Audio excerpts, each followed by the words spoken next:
stop him. Anarchy in New England by Joe Jarvis is available from Amazon.com and all major bookstores. UPI reports U.S. Secretary of Agriculture Sonny Perdue announced Monday that the Trump administration will release more than $6 billion of the $12 billion in aid it promised to farmers impacted by tariffs. The soybean industry, which has been hit hard by tariffs, will get the bulk of the initial relief package, totaling $3.6 billion in aid. The pork industry will receive $290 million, followed by the cotton industry with $276 million. The wheat, sorghum, and dairy industries are slated to receive more than $100 million each. Another $1.2 billion will be used to purchase commodities such as apples, pork, dairy, and a variety of other food products. Sonny Perdue said in a statement, "Early on, the president instructed me as Secretary of Agriculture to make sure that our farmers did not bear the brunt of unfair retaliatory tariffs. After careful analysis by our team at the U.S. Department of Agriculture, we have formulated our strategy to mitigate the trade damages sustained by our farmers. Our farmers work hard and are the most productive in the world, and we aim to protect them." Not all industries are satisfied with the amount of relief. Approximately $96 million has been set aside for the corn industry, while the National Corn Growers Association said that was not enough to offset the impact of tariffs. But with farmers' income down nearly 7% this year and at their lowest point since 2006, the aid announcement was welcomed by other farming lobbyist groups. You can support FPP Radio by shopping online. Whether you're looking for precious metals, bitcoins, or books, you'll find that and more at shop.fppradio.com. Every purchase you make from one of my affiliates, like Namecheap and Amazon, at shop.fppradio.com helps fund FPP Radio. Or you can shop directly from FPP with Bitcoin in the Bitcoin store. That's shop.fppradio.com. Reuters reports a federal judge on Monday extended a ban on the online distribution of 3D printed gun blueprints, a win for a group of mainly Democratic-led states that said such publication would violate their right to regulate firearms and would also endanger their residents. District Judge Robert Lasnik in Seattle issued the extension of a nationwide injunction, blocking a Texas-based group from disseminating files on the internet for printing plastic weapons. Lasnik's prior order, issued on July 31st, blocked the release of the blueprints hours before they were set to hit the internet. The ban was due to expire on Tuesday, and the new one will remain in place until the case is resolved. Monday's decision blocked a settlement between the Trump administration and Defense Distributed, a group that argues access to the online blueprints is guaranteed under the U.S. Constitution's First and Second Amendments, which supposedly protect free speech and the right to bear arms, respectively. A group of 19 U.S. states and the District of Columbia sued the U.S. government in July, arguing that publishing the blueprints would allow criminals easy access to weapons. They also said the Trump administration had failed to explain why it settled the case. This has been FPP Radio News, online at fppradio.com. It's the Onion Radio News. All 7 deadly sins were committed at a church bake sale. This is Doyle Redland reporting. Avarice, sloth, envy, lust, gluttony, pride, and wrath. All 7 of the fabled deadly sins were committed on Sunday at the twice-annual bake sale at St. Mary's of the Immaculate Conception Church. According to St. Mary's treasurer, Beth Ellen Coyle, church-sponsored events are a notorious breeding ground for these treasonous acts against the Lord God. This is supposed to be about the glorification of God, not violating His word. Do that and you're no better than that cheap strumpet Melissa Wyckoff with those sinful chocolate cookies of hers. The 7 deadly sins were first outlined in the 5th century by Gregory the Great, who himself was, as indicated by his very name, toying dangerously with the sin of pride. Doyle Redland for the Onion Radio News, online at theonion.com. This is the Onion News Network. The Call to Freedom is an opinion show. It's meant for informational purposes only. It is not licensed financial advice. It is very important to do your own analysis before making any investment based on your own personal circumstances. You should take independent financial advice from a professional in connection with or independently research and verify any information that you hear from the Call of Freedom and wish to rely upon, whether for the purpose of making an investment decision or otherwise. I mean, come on, guys. Duh. It's a cryptocurrency investment and a political talk radio. Of course, it's opinions. Computers are online. I'm going to start loading software. 5, 4, 3, 2, 1. Welcome to the Call to Freedom. Broadcasting live from Vertcoin Studios on LRN FM. You're listening to Will. You will listen to every damn word I have to say! And Aria. Be afraid. Be very afraid. Stay tuned for political talk and everything crypto. That's right. Broadcasting internationally on our BitPlus Network satellite. This is The Call to Freedom. All right, let's boot it up. Welcome here to this Tuesday afternoon episode of The Call to Freedom here on LRN.FM. We are broadcasting live from our now Horizon.global studios since the Zencash rebrand here in beautiful Keene, New Hampshire, where it is retarded hot. It is almost September, and it's in the mid-90s outside. It is. It's very hot. It's definitely humid. I would say. Oh yeah, 60% humidity. Yeah, 93 I'm not degrees, sure, 60% humidity. Yeah, it's hot. The temperature doesn't seem to be too bad relative to other places in the U.S., I'm sure, but especially down south. I can't even go down south. It's so hot down there. Oddly, you get used to it. Say that, but when I went to Florida last year, national temperature weather map, it got cooler the further south we went. Really? Seriously, we left here and it was almost 100 degrees. We drove through New York City and the heat index in New York City was 106. When we got to my sister's house in Ocala, it was 79.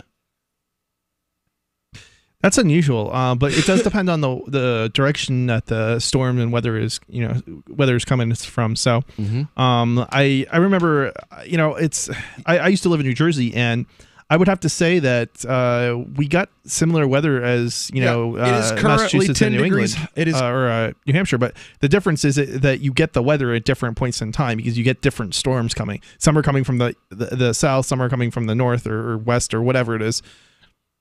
It is currently hotter in Boston than it is in Brownsville, Texas, which is the very southern tip of the state of Texas, or Miami, Florida. It's 10 degrees cooler in Miami, Florida, and 1 degree cooler in South Texas than it is in Boston. Yeah, I mean, but you also have to look at like averages and things like that because if you're looking... I'm talking today. I don't really care what the average is. I'm saying today it is hotter in Keene than it is in Miami. I mean, but, yeah. I mean, it is hot. It's gonna vary though. I mean, most days it's probably gonna be the opposite. Well, yeah, of that. Tomorrow it's gonna be we're in the middle of a heat wave in this area. Yeah, the Northeast specifically. The further north you go, the hotter it is. In the further east you go, the hotter it is. I mean, along the coast, sure. Just in general, Illinois is still 8 degrees hotter than Miami. In Chicago, so there is something going on where I guess the wind that is supposed to be in what was that? Arizona, Denver. Yeah, Salt Lake City, Utah, it's 68 degrees. Albuquerque, New Mexico, it's 16 degrees cooler in New Mexico than it is here. So basically, the weather that they should be getting in New Mexico is here right now. So it's hot. It definitely feels like it. It's been mostly a nice summer, I think. It's just this last day or so. It's so hot. And y'all had an outside event today. I have an outside event tomorrow. I'm just not looking forward to it because it's hot. It wasn't. Yeah, I want to give myself kudos. I mean, you got to remember to drink a lot of water. Going outside to smoke, that takes real dedication to lung cancer. I am not a quitter. Good for you. That's kind of funny. So, no, that's the long one. That's the one I decided not to go with. So we're going to have Ray Comfort on. So before we get there, I wanted to have a little more of a rational discussion of science and religion. So you'll notice the banana here on the Twitch feed. Yeah, and the bunch of them that are here, and the one that I ate for lunch while we were waiting to come on the air. To be fair, it's mostly an inside joke. He seems to expect it when he's dealing with atheists that they have a banana. So. Oh, okay. All right, well, we got a clip here. It's about 3 minutes long. Let's see if we can knock it out before we get into the break. So we'll have 3 whole segments to discuss. This is about, Big Bang, multiverse theory, science, and religion. I'm going to need my pen. Yeah. In the explanation of space and time and so forth, and the question about the universe, where does the theory of the Big Bang come into Islam, if anywhere? As far as the construction of the universe and the fact that Allah Ta'ala created the heavens and earth in 7 days, and the fact that time is relative and different from humans' point of view versus God's? Well, the person to answer this question is Imam Hamza, and I think you'll like his answer very much. Well, Bismillah ar-Rahman ar-Rahim wa la hawla wa la quwwata illa billah. The first thing is that Imam al-Ghazali, somebody wrote him a letter and asked him, where is Allah? And he wrote a letter back telling him, you don't even know where you are. And I don't understand why you're asking me where God is. So in terms of our coordinates in the universe, we don't have a clue, because we don't even have a map of the universe.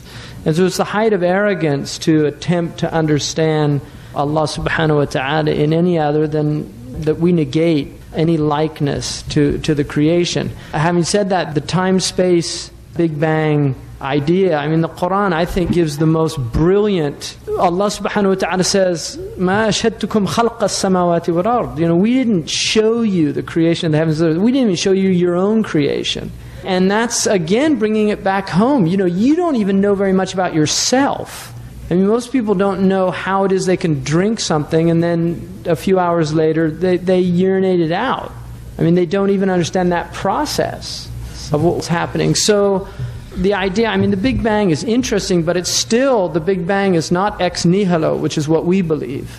The Big Bang does not say that this all came out of nothing. They don't know what existed at the moment of the Big Bang. I mean, they think it was all this condensed matter.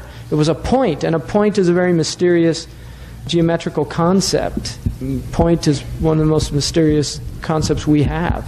So they don't really know what it was, and that's what Allah says. You weren't there. You didn't see it. You didn't witness it. But we know that Allah said, kun fayakun, be and it is. And that's all. And like the Qawm say, nahnu bain al-kafi wa noon. We're between the kaf and the noon. Kun.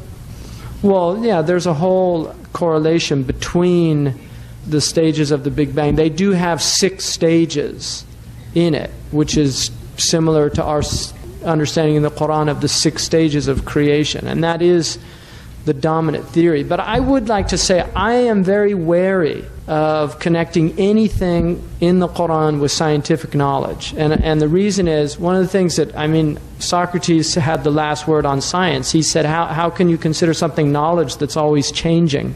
Because the whole point of knowledge is either it's true and absolute or it's not. And the nature of science is that it is always changing. And if you don't believe that, you haven't studied the history of science, because people in pre-modern times believed in their cosmologies and their worldviews as strongly or more strongly than we believe in ours. They used to burn people at the stake if you didn't accept it. Here they'll just kick you out of the university.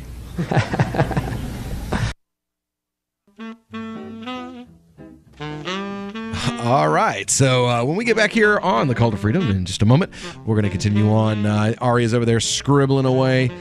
Chris is just playing with his bottle and off. He's like, why aren't we talking about tech and politics today? So we'll be back right after this.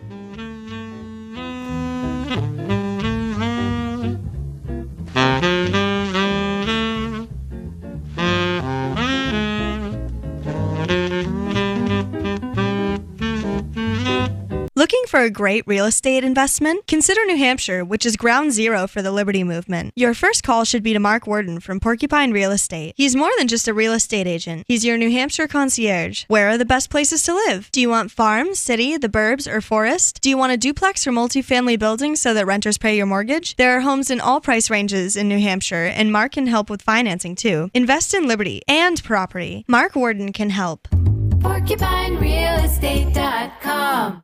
The Free State Project has reached its goal of 20,000 Liberty lovers who've pledged to move to New Hampshire and get active. To to achieve liberty in our lifetime. Perhaps you're trying to figure out what part of New Hampshire should be your destination.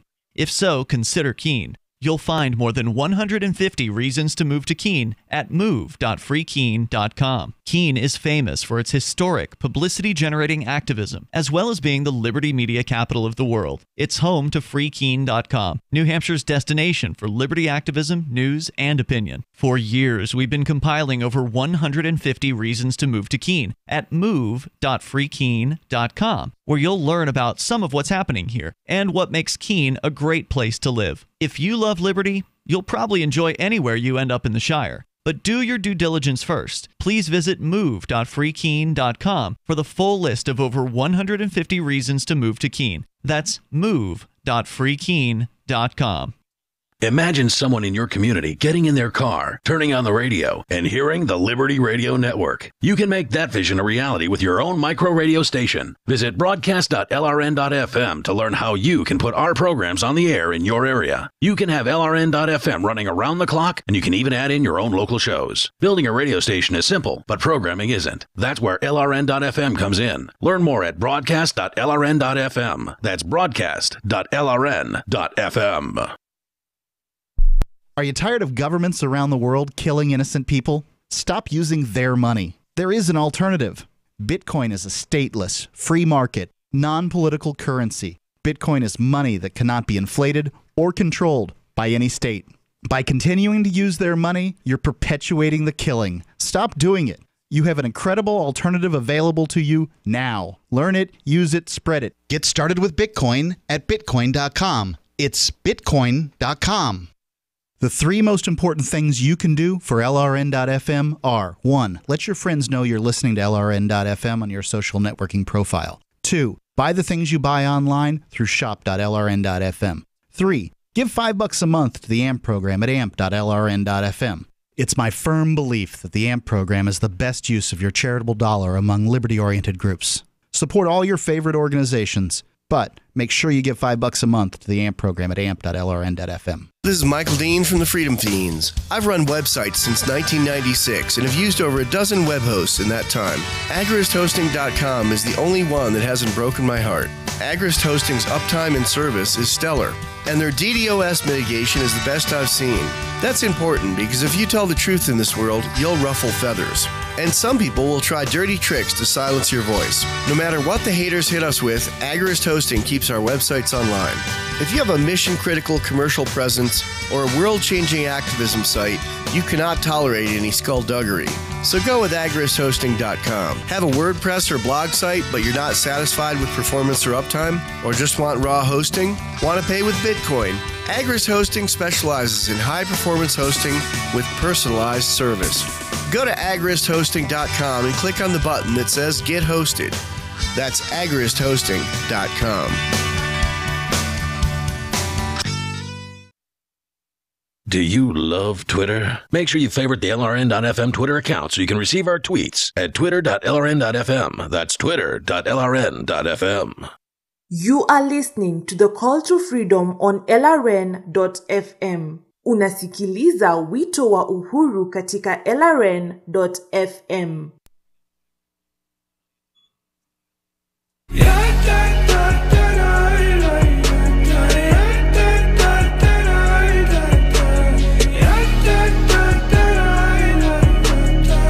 Young, dumb, broke high school kid.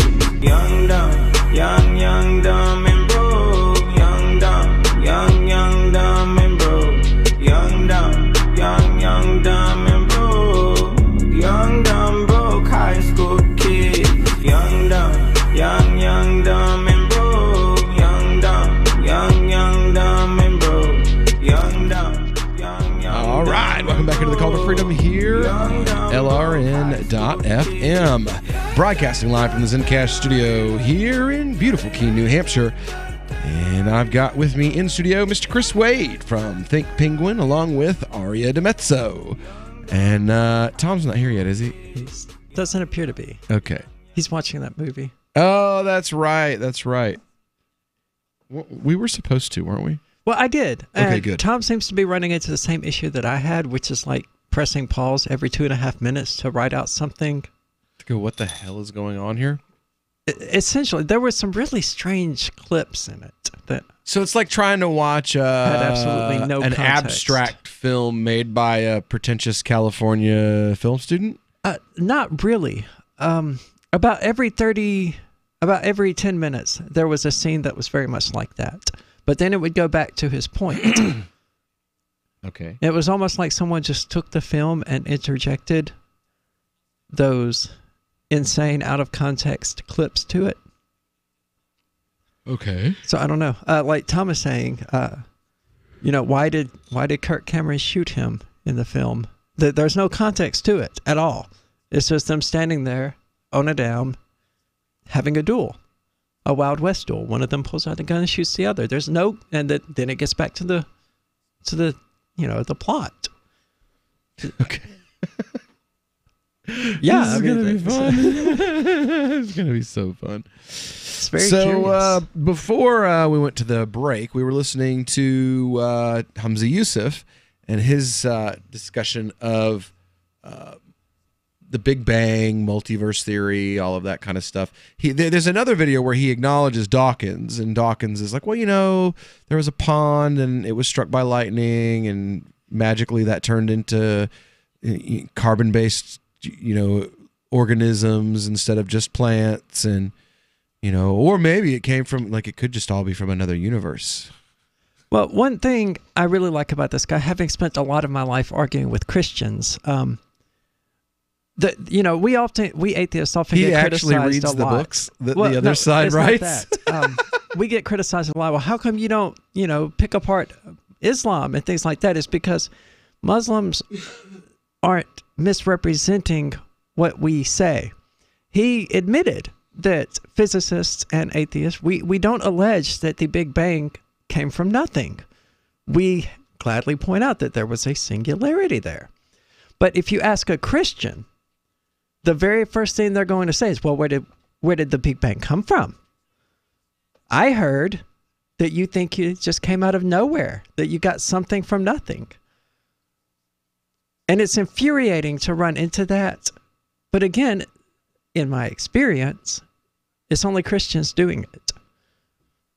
Well, he also acknowledged the whole history of the universe idea of there being multiple sections within the creation of the universe. The Big Bang theory isn't a singular event, but a multi-process event that spans across 6 epochs or 6 stages, much like most creation stories are. Sort of. I mean, it depends on where you divide it. Having studied physics and majored in it, I'm not aware of any physicists going, well, there were distinctly 6 parts to the Big Bang. I'm looking at physics.org at the chart for the 6 sections of the Big Bang. Interesting. Gravitational. Well, yeah, you're welcome to come check it out after we get back to the next break. But those are still, I would point out, arbitrary divisions. I wouldn't say that it's anything more than a coincidence. Because, scientists essentially looked at it and went, okay, well, this is where we're dividing this. This is where we're dividing this. And obviously, the Big Bang itself was continuous. But what I'm just saying, it's not an argument for or against anything, any more than, okay, well, the Earth, the year is divided into 365 days, and there are 365 books of this. What was it? Enoch, I think. I don't know. Enoch wrote 365 books or something. So voila, God. Yeah, there's a lot of coincidences. What's funny though is like only recently did the world all follow the Gregorian calendar with 365 days in it. Right. Most societies up until the last couple hundred years followed a lunar calendar. That was the normal thing. Even in Europe, until the rise of Christendom in Europe, they all used lunar calendar systems. Well, the issue is that the Earth doesn't rotate the sun in the same increments in which it rotates. Mm-hmm. So it doesn't divide evenly. Yeah. So it can't be done. So for the moon, it's better. The moon is a better keeper of Yeah, but then you have to more or less erase years because the moon doesn't orbit the Earth or go through its cycles in the same span of time at which the Earth orbits the sun either. Okay. But I mean, it's neither really here nor there, except I think it's probably a pretty good example of how random it is. Again, it's back to that whole, I think, this, what they call, quote unquote, sacred numerology and sacred geometry that exists all over the universe. That the universe exists in these specific numbers, 5, 7, 1.6 or something like that for the geometric. Phi is 1 to 1.6. Yeah. So there are these different numbers that they pop up over and over and over because, yeah, exactly, sacred geometry. There's these numbers, they're popping up over and over again. Now, to a person like me, that points to, like, it's too perfect to be random. I would certainly agree that there's something significant in it. I don't know what that is. I understand that supposedly if you put 500 monkeys in a room with a typewriter within, a finite period of time, eventually one of them will type out Shakespeare. But well, actually, people have done that, and it turns out they just like the letter F. Yeah, and so they all just kind of began pressing that. They were never going to. No one's ever. Yeah, you could give them an infinite amount of time, and they were never going to do it. It's more of a concept than a. Really? I mean, wouldn't you say it's more of a concept? Like it's not literal. What do you mean? Well, I mean, it was put forward. No, I mean, people probably believe it to be true. Really? Well, yeah. I mean, it stems from the idea that, you can roll 10,000 dice and eventually they'll all come up 6s. Yeah. But in the case of monkeys, we know that's not true. They won't type out Shakespeare. Yeah, ever. if you roll 50 monkeys, they won't eventually all come up 6s. I mean, it's an exaggeration, right? I've always interpreted it as an exaggeration of the truth, essentially. I don't think it's meant to be. No, I think it's meant to be like a statistical thing. Yeah. Is spreading the message of liberty, cryptocurrency, and peace around the globe worth $2 per month to you? As you may already know, in addition to our internet feed, LRN.FM broadcasts on free-to-air satellite across North and Central America, as well as Sub-Saharan Africa. And we've been available on satellite for free 24/7 since 2010. The LRN.FM free-to-air satellite signal is reaching some of the most oppressive regimes in the world, and there's no doubt our ideas are making an impact. You can learn more about the channel's impact by watching the 3-minute video at fund.lrn.fm. If you'd like to help free minds globally with our ideas of liberty, cryptocurrency, and peace, you can donate as little as $2 per month via fund.lrn.fm. You can help us continue and expand our satellite broadcast to multiple continents. Visit fund.lrn.fm today, and thank you for your help. Don't forget to share the link on social media. That's fund.lrn.fm.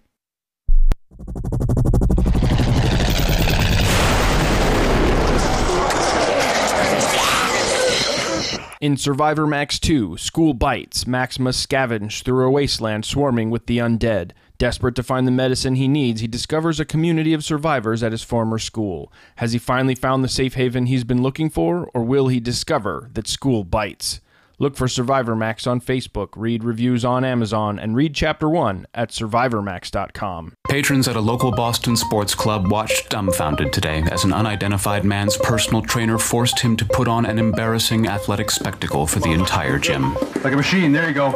According to sources, the degrading little show went on for nearly 45 minutes, with the man reportedly being paraded around every section of the fitness establishment, doing anything his trainer commanded. I wish I could turn around and concentrate on my workout, but I can't help but keep watching. He has to know how ridiculous he looks. Sources added that the whole spectacle was made even sadder by the personal trainer encouraging the man to, quote, push himself a little harder. It's like watching a trained seal. Okay, so when you stand like that, you want to feel pressure in your knees, like this, right here, okay? Okay, give it a shot. You root for him to tell the trainer that he's a human being with dignity and just walk away. But no, he keeps subjecting himself to this. All right. Let's have you get on your back, walk like a crab. Come on.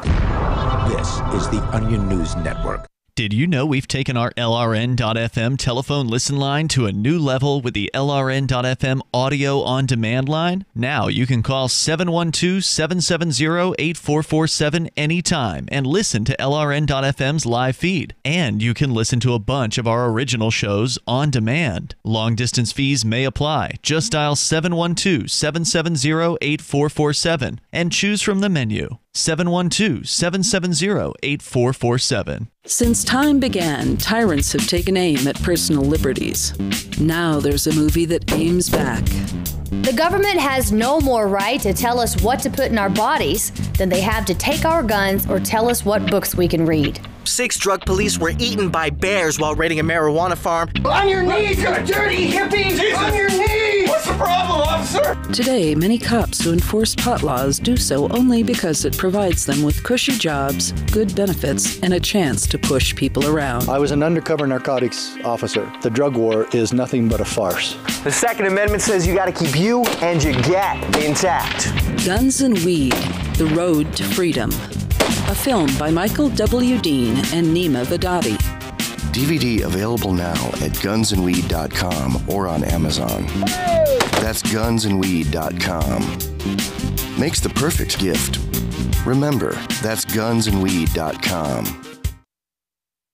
You can put the Liberty Radio Network on the air in your area. Visit broadcast.lrn.fm to learn how. Broadcast.lrn.fm. You are listening to the Call to Freedom live on LRN.FM. تستمعون إلى نداء للحرية مباشرة على LRN.FM.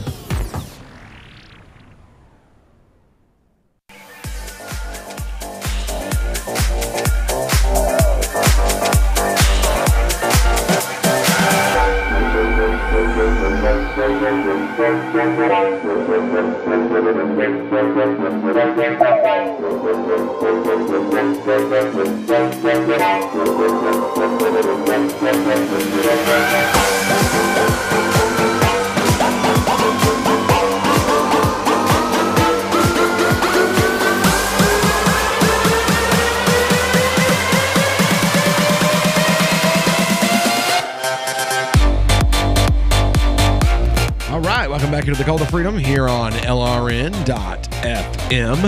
Broadcasting live from our Zencash studio. Horizon.global. Now, it's the same damn company. If you look in your Koinomi wallet, it's Zencash. But it's Horizon now. So, anyway, we're broadcasting live from here in the Shire. And we've been talking about... Well, Aria likes one of my teachers because, unlike most pastors, he's honest about what atheists believe. Yeah, and he goes beyond that, though. He also recognizes the limitations of science, and as I love pointing out to people, there's a reason that the highest degree of certainty in science is the theory, and not the fact. And it's because, as he pointed out, as early as Socrates, we knew that we couldn't know anything. Right? I love that thing from Ghazali. He's like, so a man wrote a letter to Al-Ghazali and said, "Where is God?" And he's like, "Where's God? Where are you? Do you know where you are? Well, then why are you asking me where God is? Yeah. You don't even know where you are in the universe." We know where we are in relation to the rest of the visible universe, but what does that even mean? What does that entail? We don't know because we have no perspective outside of our own perspective from which to look and study that. We have Star Trek. Oh, okay, this is where we are. We have Star Trek. That's what we have. I'll take it. You like Star Trek? Yeah. Which one? That's a good question. All of them. No, that's not the correct answer. Right? That's the wrong answer, yeah. I'm not a fanatic. Oh. I have seen them all, but no. No, there's definitely certain seasons that were better than others. Are you referring to just the original series? Trouble with Tribbles. I don't know. I haven't seen it in a while, and I'm not a fanatic. But I mean, for all we know, we're going to find that kind of crap out there. You know, we don't know. That is just a complete and totally bogus. Yeah. we don't know. We have no idea, and we'll never know. Because by the time we have the technology to begin exploring the rest of the visible universe, I mean, there's always, let me rephrase that another way, there's always going to be stuff outside of the visible universe that we'll never be able to explore, even in theory. Does it matter? It does, because in order to know something, you have to have 100% of the data. Okay. Does it matter if you know everything, though? No, what you can't know anything is what I said. Not everything, anything, because we can never have 100% of the data. I mean, for all we know, there is a God sitting right outside of the visible universe. Okay, within our universe. Would it make any difference though if there is or isn't when we can't? Absolutely, that'd be an enormous difference. Does it? Yes, if there was a supernatural deity sitting inside our universe. But if you can't distinguish, that would make an enormous whether or not difference. there is or is not based on your own environment. And doesn't seem to have any effect, then what difference does it make? Well, we don't know whether or not that effect, we don't know whether or not it has an effect. Yeah. Is essential. I mean, consider gravity waves and the recent LIGO discovery that, you know, they exist. The reason that's significant is because gravity waves from other universes could affect our own universe. So, I mean, whether it's visible or not, that God sitting outside of the visible universe absolutely could have impact on our lives. I mean, let's just say for a minute that Christianity is true, and just outside of the visible universe, there's Yahweh and Jesus, and they're pissed at me, understandably, because I'm an atheist. But if it's not having any effect on you, it will have an enormous impact on me once I'm dead. Or and it I'm could standing be in front of them having and going, "Oh, okay, you're see, not a believer? Straight to hell with you." To the Muslim, how can you say that makes no difference? To the Muslim, all things come from God. Good and bad, but only good returns to him. So any good but that's that in comes, Christianity as well, any but good just that, don't tell the Christians. Right. Any good that comes in your life is by the permission of God. And any bad that comes into your life is by the permission of God. And if it's how we choose to react to those situations, that's the test. So if you get lots of wealth and lots of good, the test is, will you use that for good or will you use it for wrong? And if you have nothing, then the test is, can you be patient in your need? You know, and those tests are different for different people, and different people react to them differently based on a whole host of things. But now, as far as a more natural example is that just outside of our universe, there is something sucking away massive amounts of our universe. It's referred to as dark flow because we don't know what's causing it. It would appear, based on what we've seen, that our universe is slowly being sucked away into another universe. But we don't know because it's beyond the visible universe. Okay, let's assume it is for a moment. Does it matter? Yeah, because it's going to destroy our universe. I would say that matters. In the grand scheme of things, in the nihilistic sense, no, it doesn't freaking matter. But what do I care? Right, like it doesn't have any effect on you, right? It doesn't have any effect on me personally. But right, so what difference does it make whether or not that is or is not the case? For future generations. Some of us have. I mean, that's assuming that there is going to be a human race to begin with. What difference does it make to me whether it's going to be 100 degrees tomorrow or 97 degrees tomorrow? I mean, you can't ask people questions. Not sure that it really matters. You're asking me to explain why something matters to me. Well, to me, it doesn't because matter. It does. I don't know. Yeah, I don't know. Why does it matter to you whether or not it matters to me? Oh, I don't care. Then why are you asking? We're talking philosophy right now, aren't we? Chris is a true nihilist. IDGAF. No. Wait, because we have a nihilist caucus and they too misunderstand nihilism. It's the IDGAF caucus. That's more appropriate. Yeah. The nihilist recognizes the value of subjective value. Okay, well, this matters to individuals. Your values matter to you, and that's significant. It doesn't matter whether or not... it doesn't matter that nothing matters is what nihilism is really all about. It may not matter, like... I'm not saying I'm going to be depressed. It may not matter that matter matters to dark flow is going to destroy the entire universe, but it's good to know. I'm asking a question that there's not necessarily a wrong answer to or a right answer to. I'm just simply asking the question. You were... fair enough, but you're challenging me on something that, can't be... really defended. I mean, yeah, there is no. Well, it's why would anybody care whether or not there is a God? It's the same sort of value-based question. Why would you care if there's a God or not? Well, because to some of us that's it's an important thing, and to some of us it's not an important thing, and to some people, knowing if the universe is slowly being sucked away by a giant vacuum that will hit, where we live in 6 generations or 20 generations. I can understand how that's an interesting thing. I'm not sure if it has scientific knowledge, any particular importance on one's day-to-day life. Well, I mean, neither does politics, but I mean, neither does Starbucks except in crypto. But we were still here discussing it last week. Sure. Right. Did I say we should stop discussing it? No, I was just making the point. I mean, very little of what we discuss here has any bearing on our day-to-day lives. Yeah. Philosophy in general is completely useless to our day-to-day lives. Absolutely. But it's still fun to talk about. Absolutely. I think for me, I guess that's the difference in the theist and the atheist. Is for me, it does affect my day-to-day life, and it is important. Oh, yeah, definitely. It does. For you, definitely. Because my philosophy is supposed to guide the way that I act and treat other people, and there's so many facets to it that it is important.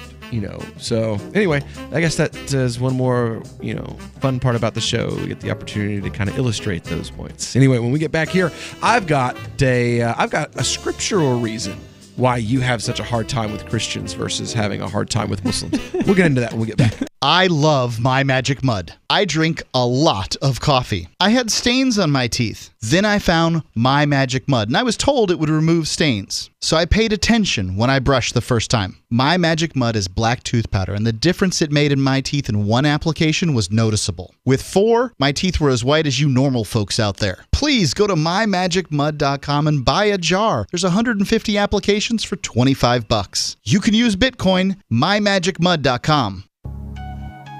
A congressman recently revealed that legislation totaling 2,900 pages and involving more than $1 trillion was available to members of Congress for less than 48 hours to study and consider. That's over 60 pages of legislation per hour. Do you think anyone read the entire bill? I'm Jim Babka with DownsizeDC.org. Consider a proposal buried in a 3,200-page, $388 billion bill, which would have empowered committee chairmen or their agents to examine Americans' tax returns. When this horrible provision came to light, no one claimed to know how it got into the bill. One congressman questioned said, "I didn't write it, I didn't approve it, I wasn't even consulted." If your attorney represented you this way, he might be disbarred. But this is how Congress represents you every day. That's why DownsizeDC.org has created the Read the Bills Act. You can force Congress to read their bills before they pass them at DownsizeDC.org. Some of you asked, and now we've delivered. LRN.FM's live Keene, New Hampshire studio shows are now streamed in HD on Twitch. Visit our channel at twitch.lrn.fm and give it a follow. If you have Amazon Prime, you get 1 free subscription on Twitch. If you use it on our channel, Twitch will give LRN.FM a monthly piece of your Prime subscription cost. So please watch, follow, share, and subscribe to twitch.lrn.fm. That's twitch.lrn.fm. So you've signed the Shire Society Declaration and are planning your move to New Hampshire to be around more liberty-oriented people. Next, sign up for the Shire Society Forum at forum.shiresociety.com. There are a bunch of people there who are already in the Shire, and they want to meet you. If you're already in the Shire physically, you should also come by the forums. Remember, not everyone uses Facebook. New people are signing up for the Shire Society Forum every month, so drop in and say hello at forum.shiresociety.com.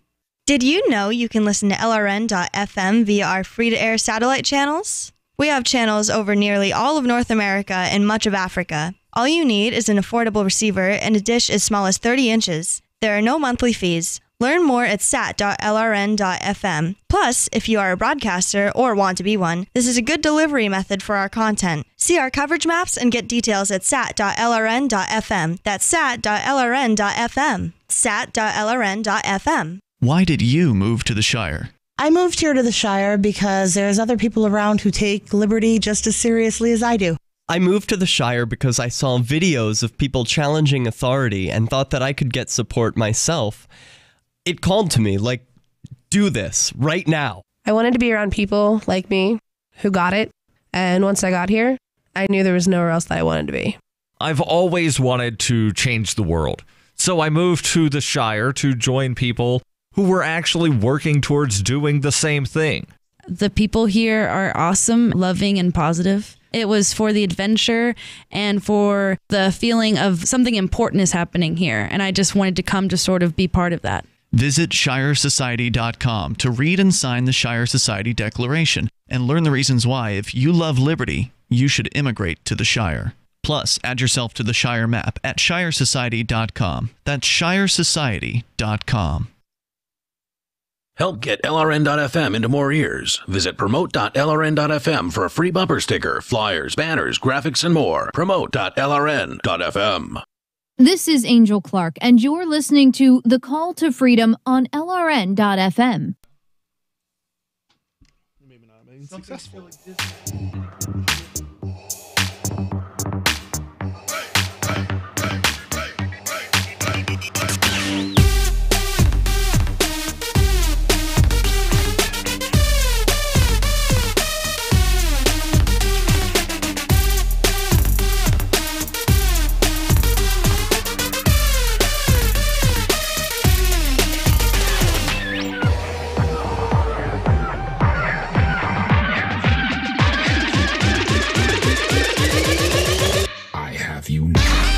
All right, welcome back into the Call to Freedom here on LRN.FM. Broadcasting live from our Horizon.global studio here in beautiful Keene, New Hampshire.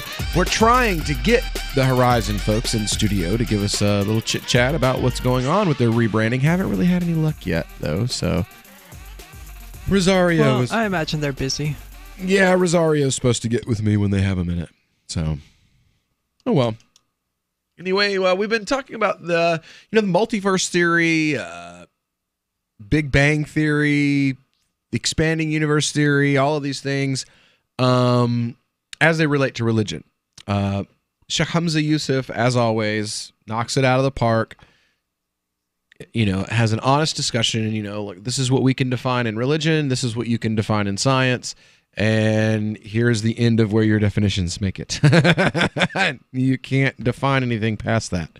And that's what the metaphysical study is about, is defining that thing that is past the grasp of science. Again, for me, it comes back that's to... where atheists, true atheists, not the crazy ones. Yeah. That's where atheists diverge from the theists, because we just go, I don't know. Yeah, very true. Some of us say we don't know as well, though. But at the same time, no, they don't, because they are claiming to know that there is a creator. True, but at least in my tradition, the creator tells the believer, "Don't think that you know. You weren't there when Jesus died. You don't know. You weren't there when the universe was created. You don't know. You weren't there when you were created." Isn't that like saying you don't know except what I tell you? Yeah. Is that this? It's not really the same thing, though. I didn't say it was. Okay. I thought you were trying to say it was the same as saying, we don't know. No, saying you don't know as a believer is acknowledging that you weren't there. You didn't see any of these things happen, so you can't definitively say, well, I didn't see the Big Bang also either, then but I can infer that it happened somebody else does know, evidence. And then you know based off of that? Well, we know based off of what we're told by God through the Quran and based off of evidence, because we're told to look for both. Okay, so you can't reject. You're building off evidence. of what you presume to be reason and knowledge. Faith at the same time. You need both. Okay, Chris so you're assuming so that's part of his problem. He's like, wait, what? You're assuming the this religious text is true. Well, yeah, and that's speaking of which, this was what I was trying to bring up to Arya earlier about the difference in the reactions, particularly to this, the Big Bang, multiverse, expanding universe theory kind of thing with Christians and Muslims, is that it's textual. It is a textual difference of opinion that comes down to the religious text. The Bible says that the sky is hard as a mirror cast of bronze. It's in Job. That means it's a static universe. That was Einstein's famous blunder. Was the idea of of a cosmological constant. Quran, on the other hand, specifically says, "And the heavens we built with craftsmanship, and they are always expanding." So it acknowledges that the expansive evolution of the universe, that the heavens, the universe, is always in a state of expansive flux. So it's a textual thing, literally, where the Bible says it is a static universe. And the Muslims don't believe that at all. Our holy text specifically, that this is God saying, we built this, and it is continually expanding. Interesting. I'm not willing to say it's continually expanding. I'll say it's expanding Currently at the expanding. moment. Yeah, currently expanding, at least. Or so it seems. So when will it stop? I don't know. Exactly. I don't mind saying I don't know. I don't claim to know. I'm not afraid to say I don't know either. Yeah. It may not stop. That doesn't mean that somebody else doesn't have a better answer than me, though. It ultimately comes down to two competing hypotheses for the end of the universe: the freeze or the heat one. I don't remember what they're called colloquially, but if the universe continues to expand and dark energy overtakes gravity, then every molecule, every atom will eventually be torn apart. Mm-hmm. And they will just float further and further apart forever. Well, isn't there a theory that The big crunch is the other one, and Yes. that is that the inflation will slow down and gravity will start to overpower it until everything is recondensed back to a singularity. And explodes out again. Possibly. Maybe. Because I have heard that theory among theists, that this is it's a very Hindu idea. A reoccurring cycle, that creation happens, and that this is like the sixth creation. That this has actually How do they come up with that? Yeah, I don't know. No, it's the 4,377th cycle is what it is. Mm-hmm. How would you measure that? You can't measure it by I know. definition. Time exists within our universe. And trying to use our universe to measure time is outside of our universe is nonsense. Well, how do we? I always, at least from our perspective, is that time is something that was taught to man. The whole concept of time is a learned thing. It depends on how we define time, but The measurement generally of time, we would I guess you define could it as entropy, or changes in the universe over increments. I don't think that was taught to man. I think that we did measure it, and we created these increments that we use to measure it, but that the changes occur, and that they have to occur. Why? Why do they have to occur? Because we couldn't have this conversation if there weren't changes over time. Okay. But why did they have to occur? Because they... Laws of the universe? Let me rephrase that. I don't want to say they had to occur. Based on what? They do occur because they do. Yes. It's what we I would observe. phrase Okay, it. that is a theist's argument. Kun fayakun. We can only know what we can observe. It is because God spoke it into existence. That It is not what I because it said. is. It is because it is the same as trying to define the unendingness of God. Because I'm saying it is because it is, and you're saying it is because God. Those are two very different things. very different. Okay, then I'm saying I don't know why it is. It just is. I'm saying that the argument for the existence of God is usually that God exists because God exists. Like, that's it. Okay, well, it is because it is the same argument. I mean, that's what you're saying. It's where theists and anti and atheists. I mean, that's the split. definition of faith right there. Exactly. It is because it is also the definition of faith. It is because it is. Essentially, if you believe, that would be true, but if you don't believe, then it's not true. Well, I mean, that's true of all tautologies, though. That's what we're getting here to. Is like at the end, eventually you get to a point where the answer to the question is either the universe has always existed or a God created it, and the God has always existed. Because it is. There's a point in the conversation where there's no more answers. All right, you're saying you don't know, whereas that's not what Will is saying. No, Arya said, I said, why is it? And Arya said, there's a point in the conversation where the reason why is because. And there's literally no other thing that you can say after the word because. No, because I think this is kind of confusing what's being said. One is because of observation. It is because of what we observed. And the other is based on something that's written down that we have faith in, which is the lack thereof. Well, I would say they're both infinite regresses, but I'm terminating mine one step earlier than Will was terminating his. Basically, yeah. Okay. So anyway, I'm saying it is because it is because it is, and Will's saying it is because it is because God. Yeah. We're just stopping at different points. We're stopping at different points. Anyway, when we get back here, we're going to continue on with our Crypto Hour. So don't go anywhere. While the fire lights aglow, strange shadows. So the protection of life, liberty, and property is what the Free State Project is all about. But it's an effort to move 20,000 people who understand. It's about demonstrating to the entire country that, we can have a free market, a truly free market. Making it just a freer, great place to live.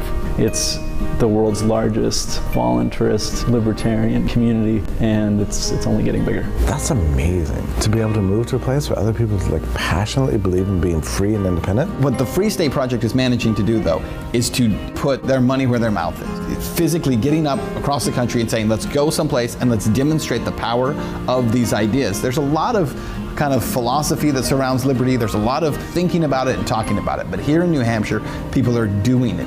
101 Reasons Liberty Lives in New Hampshire, a documentary by Free State Project Early Movers. Watch it free at 101reasonsfilm.com. 101reasonsfilm.com. Here's a chance to do a little activism while you're cruising Facebook, Twitter, or Google+.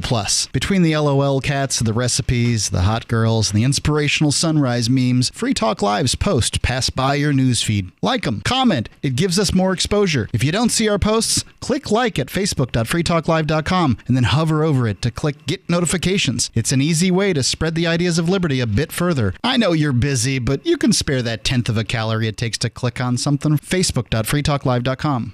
The new 4th edition of Healing Our World, The Compassion of Libertarianism, will take your understanding of liberty to a deeper level and has over 1,300 updated references, new cartoons, and a foreword by Dr. Ron Paul. With discounts for multiple book purchases, the 4th edition of Healing Our World is a great gift for the liberals, pragmatists, environmentalists, and Christians in your life who think libertarianism is cold-hearted. Get yours today at healing.freetalklive.com and use promo code FTL for a $5 discount. More of the Call to Freedom is coming up next, live after the news on the Liberty Radio Network at LRN.FM. From Keene in the Shire, the Liberty Media capital of the world, this is Daryl W. Perry, host of FPP Radio News for Tuesday, August 28th, 2018. Silver is trading at $14.93 per ounce. Gold is valued at $1,212 per ounce. Zen is trading at $20, and the average price of Bitcoin is $7,026. Antiwar.com reports Iran has filed a lawsuit at the International Court of Justice seeking a court order to lift U.S. sanctions against them. The sanctions were imposed in recent weeks as part of the U.S. withdrawing from the P5+1 nuclear deal and subsequently trying to reimpose nuclear sanctions on the Iranians. Iran argues that the unilateral sanctions are in violation of the 1955 Treaty of Amity and Economic Relations signed between Iran and the United States. The treaty has been cited in previous Iranian lawsuits against the U.S. at the ICJ. Monday. This is the first time, however, that Iran has pushed a lawsuit regarding the treaty to prevent U.S. sanctions. This may reflect that in the past, U.S. sanctions tended to be part of international measures, while in this case, the U.S. unilaterally withdrew from the existing diplomatic deal and seeks to reimpose sanctions unilaterally, pushing the rest of the world to comply with them. The U.S. has not commented on the new lawsuit, though since previous administrations have cited the 1955 treaty with Iran in other contexts, so it will be difficult for the current administration to claim that it isn't still effectively in place. In 2115 New England, there are no borders, no states, and no regulations, yet never has a more peaceful and prosperous place existed. But Mr. Drake Security Company has seen better days. Faced with the prospect of waning power, Mr. Drake intends to replace the anarchy of New England with a government. But at what cost? Will anybody care? And can anyone stop him? Anarchy in New England by Joe Jarvis is available from Amazon.com and all major bookstores. UPI reports U.S. Secretary of Agriculture Sonny Perdue announced Monday that the Trump administration will release more than $6 billion of the $12 billion in aid it promised to farmers impacted by tariffs. The soybean industry, which has been hit hard by tariffs, will get the bulk of the initial relief package, totaling $3.6 billion in aid. The pork industry will receive $290 million, followed by the cotton industry with $276 million. The wheat, sorghum, and dairy industries are slated to receive more than $100 million each. Another $1.2 billion will be used to purchase commodities such as apples, pork, dairy, and a variety of other food products. Sonny Perdue said in a statement, "Early on, the president instructed me as Secretary of Agriculture to make sure that our farmers did not bear the brunt of unfair retaliatory tariffs. After careful analysis by our team at the U.S. Department of Agriculture, we have formulated our strategy to mitigate the trade damages sustained by our farmers. Our farmers work hard and are the most productive in the world, and we aim to protect them." Not all industries are satisfied with the amount of relief. Approximately $96 million has been set aside for the corn industry, while the National Corn Growers Association said that was not enough to offset the impact of tariffs. But with farmers' income down nearly 7% this year and at their lowest point since 2006, the aid announcement was welcomed by other farming lobbyist groups. You can support FPP Radio by shopping online. Whether you're looking for precious metals, bitcoins, or books, you'll find that and more at shop.fppradio.com. Every purchase you make from one of my affiliates, like Namecheap and Amazon, at shop.fppradio.com helps fund FPP Radio. Or you can shop directly from FPP with Bitcoin in the Bitcoin store. That's shop.fppradio.com. Reuters reports a federal judge on Monday extended a ban on the online distribution of 3D printed gun blueprints, a win for a group of mainly Democratic-led states that said such publication would violate their right to regulate firearms and would also endanger their residents. District Judge Robert Lasnik in Seattle issued the extension of a nationwide injunction, blocking a Texas-based group from disseminating files on the internet for printing plastic weapons. Lasnik's prior order, issued on July 31st, blocked the release of the blueprints hours before they were set to hit the internet. The ban was due to expire on Tuesday, and the new one will remain in place until the case is resolved. Monday's decision blocked a settlement between the Trump administration and Defense Distributed, a group that argues access to the online blueprints is guaranteed under the U.S. Constitution's First and Second Amendments, which supposedly protect free speech and the right to bear arms, respectively. A group of 19 U.S. states and the District of Columbia sued the U.S. government in July, arguing that publishing the blueprints would allow criminals easy access to weapons. They also said the Trump administration had failed to explain why it settled the case.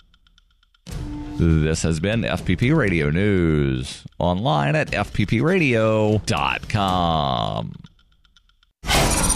Hewlett-Packard is known for their basic, no-frills computers, but that doesn't mean they can't keep up with the latest technology. In a press release yesterday, HP said, quote, "We are excited to begin offering that cloud thing that everyone is talking about. We definitely have the cloud on our computers, and it is better than anyone else's cloud." Earlier today, I sat down with HP spokesman Gary Klinman, who said the company couldn't wait to show people, quote, how they do their cloud stuff. We are absolutely thrilled that now people with computers or phones, both will now be able to back things up to the cloud. Klinman says it isn't surprising they're, quote, up on the cloud, considering they're on the cutting edge of all the latest tech trends. Are there any additional features? Crowdsourcing is something we are having.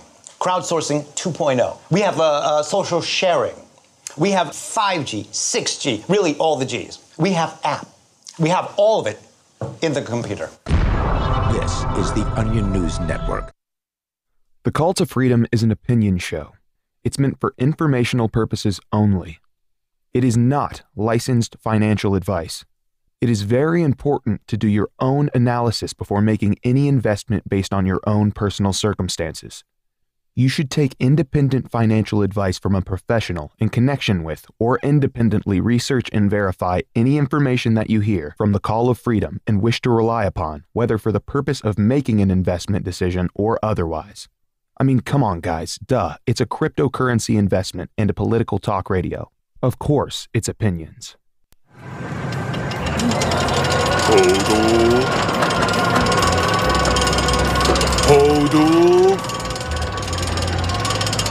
Hodl.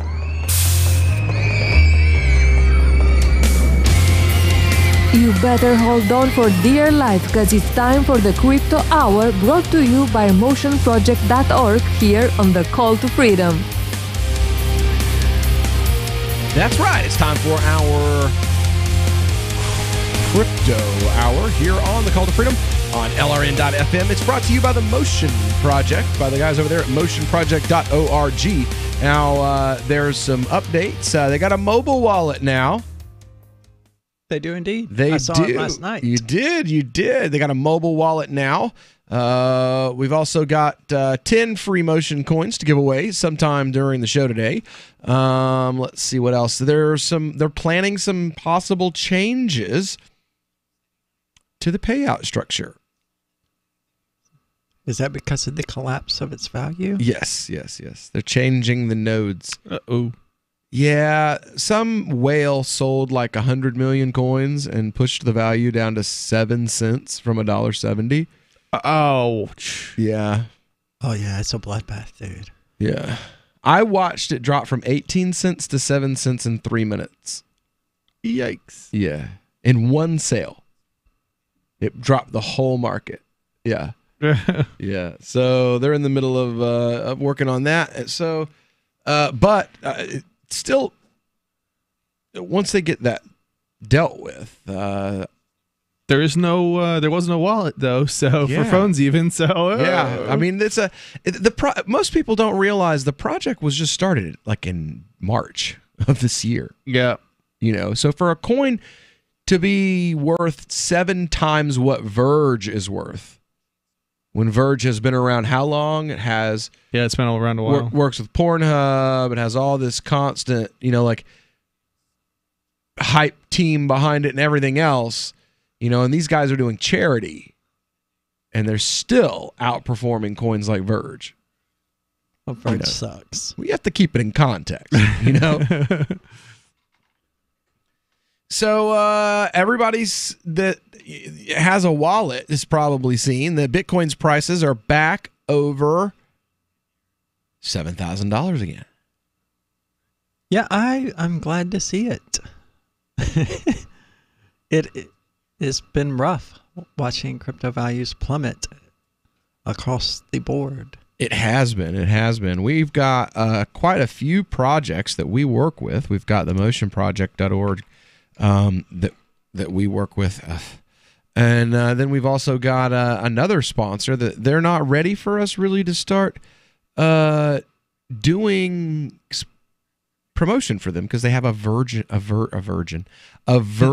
3 coming out soon. Awesome. Yes. So once that gets out, we'll be advertising for BitBean or Bean Cash. Oh, them. Interesting. Yeah. We it's a particularly complicated contract that requires they are sending us massive amount of coins that will be staked, and then the stake will pay the advertising costs, like Motion Project. Okay. So the stakes end up paying for their ad time. It works for me. Yep. If it pays the bills, it pays the bills. For real, I mean, the best part is with the amount of coin that it takes to do that is, if it reaches $1 per bean, we all retire. Oh. Yes. Yeah. So it's a web wallet. What Motion? Yeah. Is it? Yeah. I thought they had an app. No, it's not an app. It's a web wallet. I didn't know that. I thought it was an app. No, it's a web wallet. I didn't install it. I had somebody else that was like, send me my coins. And I was like, well, that's wallet, bruh. Get your wallet, yo. Interesting. Yeah, I don't think I would want to do that. Yeah, it's probably not generally a good idea. Look, if you want to get your 10 free Motion coins, give us a call. Yeah. And download the desktop version. Exactly. Because the and desktop. Then hodl it. Yeah. And then you get payouts of your own every day. I mean, well, come if on. you multiply it by 100. Yeah, it's definitely a web wallet. It says web and mobile, and then if you link to it, it's it's a web wallet. It just opens right up in the browser. It does look like a regular, typical wallet, but it's a web wallet. Interesting. Well, I'll be.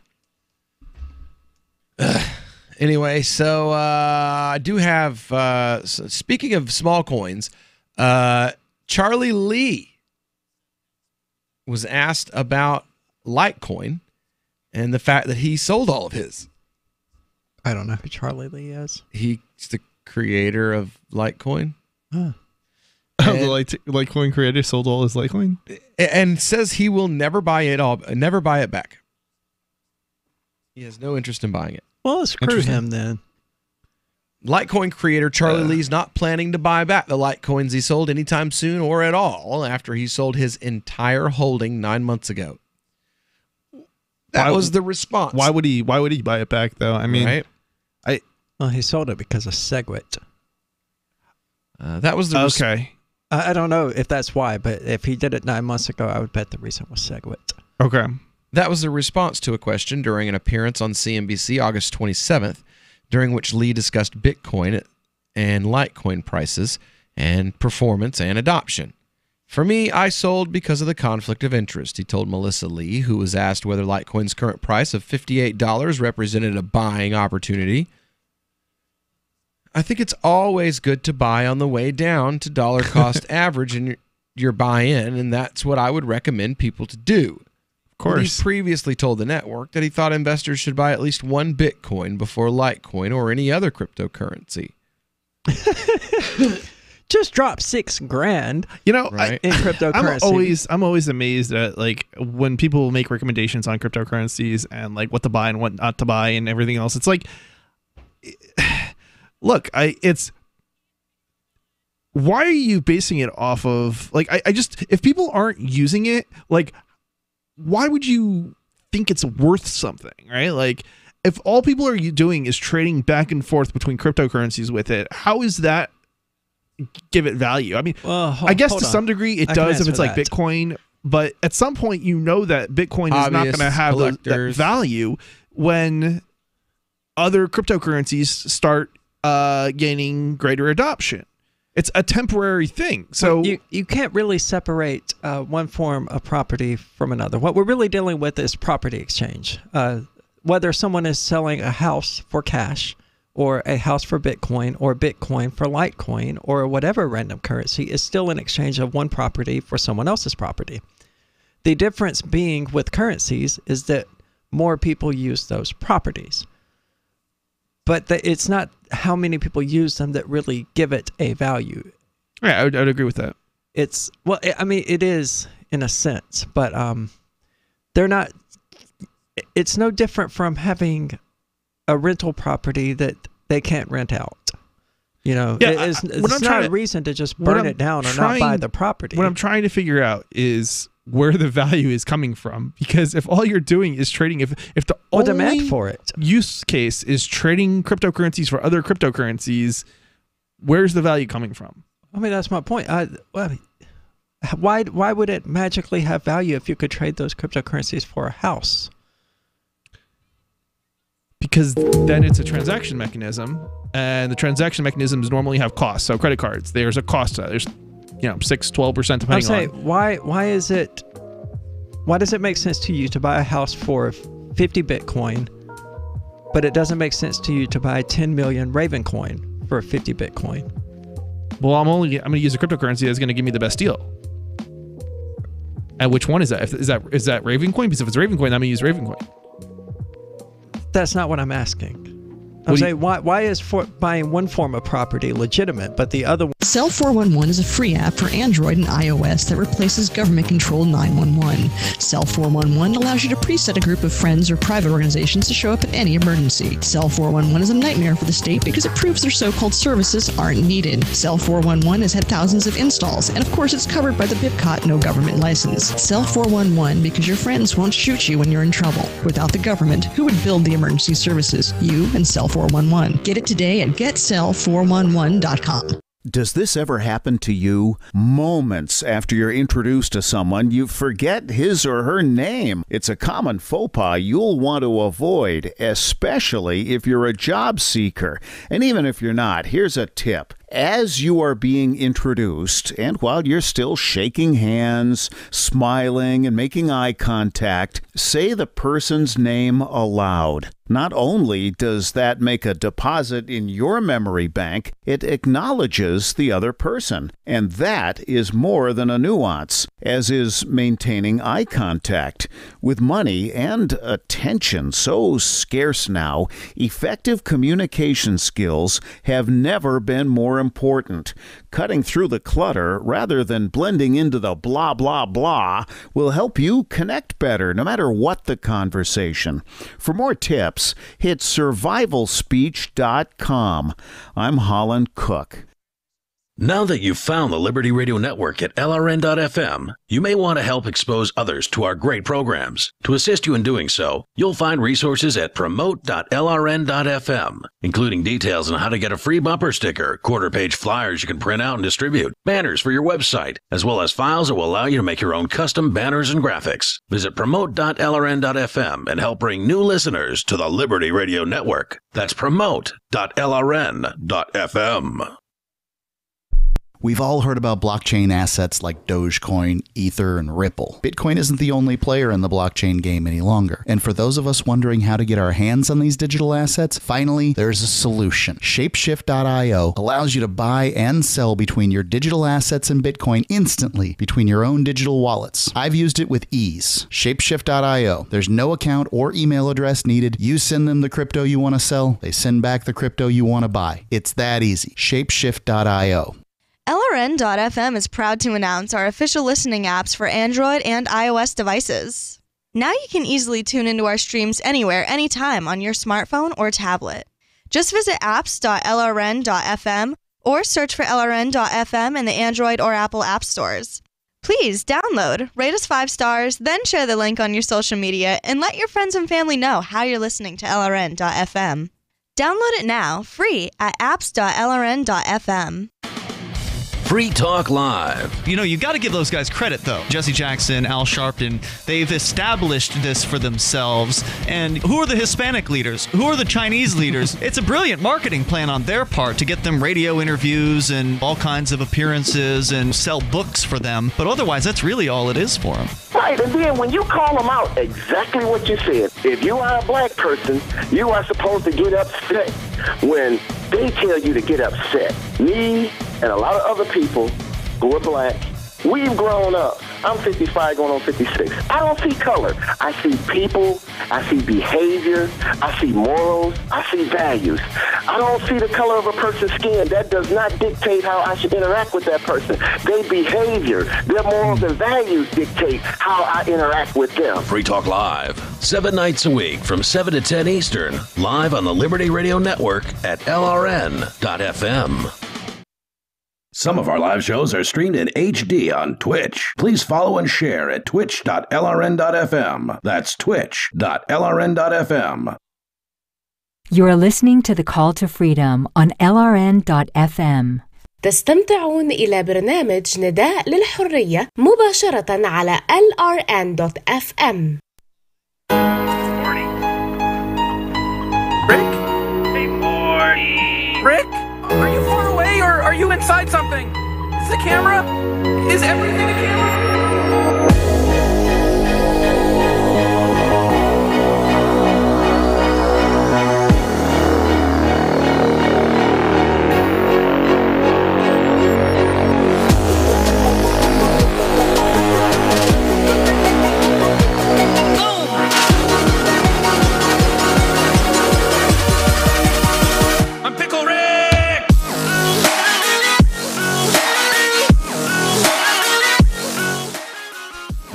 welcome back into the Call to Freedom here on LRN.FM. It is our crypto hour here, and brought to you, of course, as always, by the Motion Project over at motionproject.org.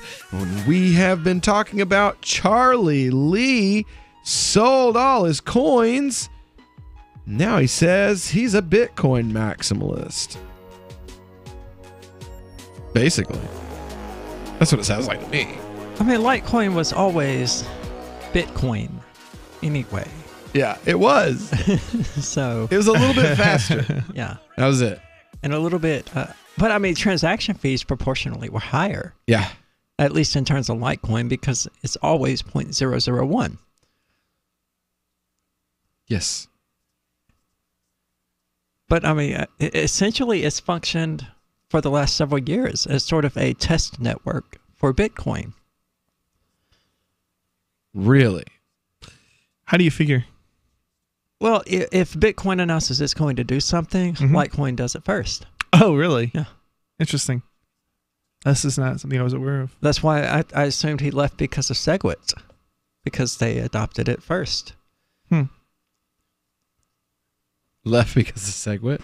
That's what I assumed.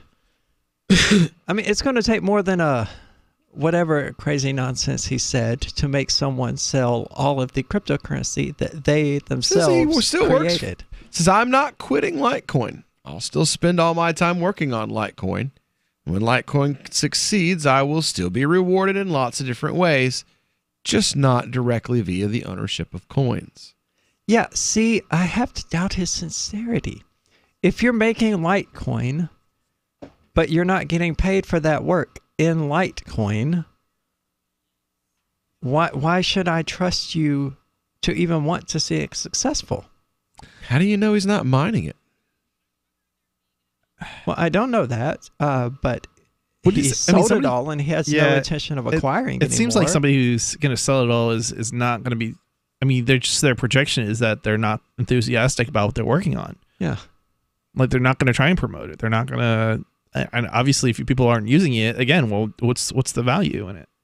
I was sort of upset when I visited some of the local places here that accept cryptocurrency and tried to spend Litecoin, which AnyPay supports, but none of them accept it, even though AnyPay supports it. All they have to do is enter a freaking wallet address. That's because nobody around here has cared enough to use it or ask about it or anything of that nature. Yeah. And this is why I go back to why I think Dash is probably worth more than, maybe even more than. I mean, Bitcoin's going to be a hard argument because there's a lot of places online that take it, but I think Dash and Bitcoin are probably, some of the top cryptocurrencies, and not because I like them in particular, but just because that's what I see in the real world getting used. Monero is also probably up there. Again, in certain markets at least, but if people aren't using them for really using them to buy and sell stuff, I don't know. I mean, if there's some niche use case, there could be a use case that makes something, worth something, cryptocurrency worth something, even if it's just a niche use case. But if all people are doing is trading it back and forth, I don't see the value in it. I honestly, okay. So people buying silver with gold coins 2 centuries ago, you would say it's pointless? Or what about people doing it today? If people are using those gold coins or silver coins or whatever it is to then go and buy stuff because other people will accept it, then that coin has a use. Okay, back to the question that I asked before we went out to a break then. Why is it not useful to buy... Well, if I buy something, and then why is it not useful to buy some obscure cryptocurrency? Yep. But it is useful if you buy some other form of property. It seems like you're picking and choosing which forms of property you consider to be useful, and that's probably true for you. But to wave off an entire cryptocurrency or any sort of asset because it can only be exchanged for certain other forms of property. Well, I'm not saying to me. If the other form of property is something you want and the only way to get to it is through this other obscure cryptocurrency, then it has a use. But what if you're not getting that currency to exchange for a different form of property? What if you're only getting it because that's the form of property you want?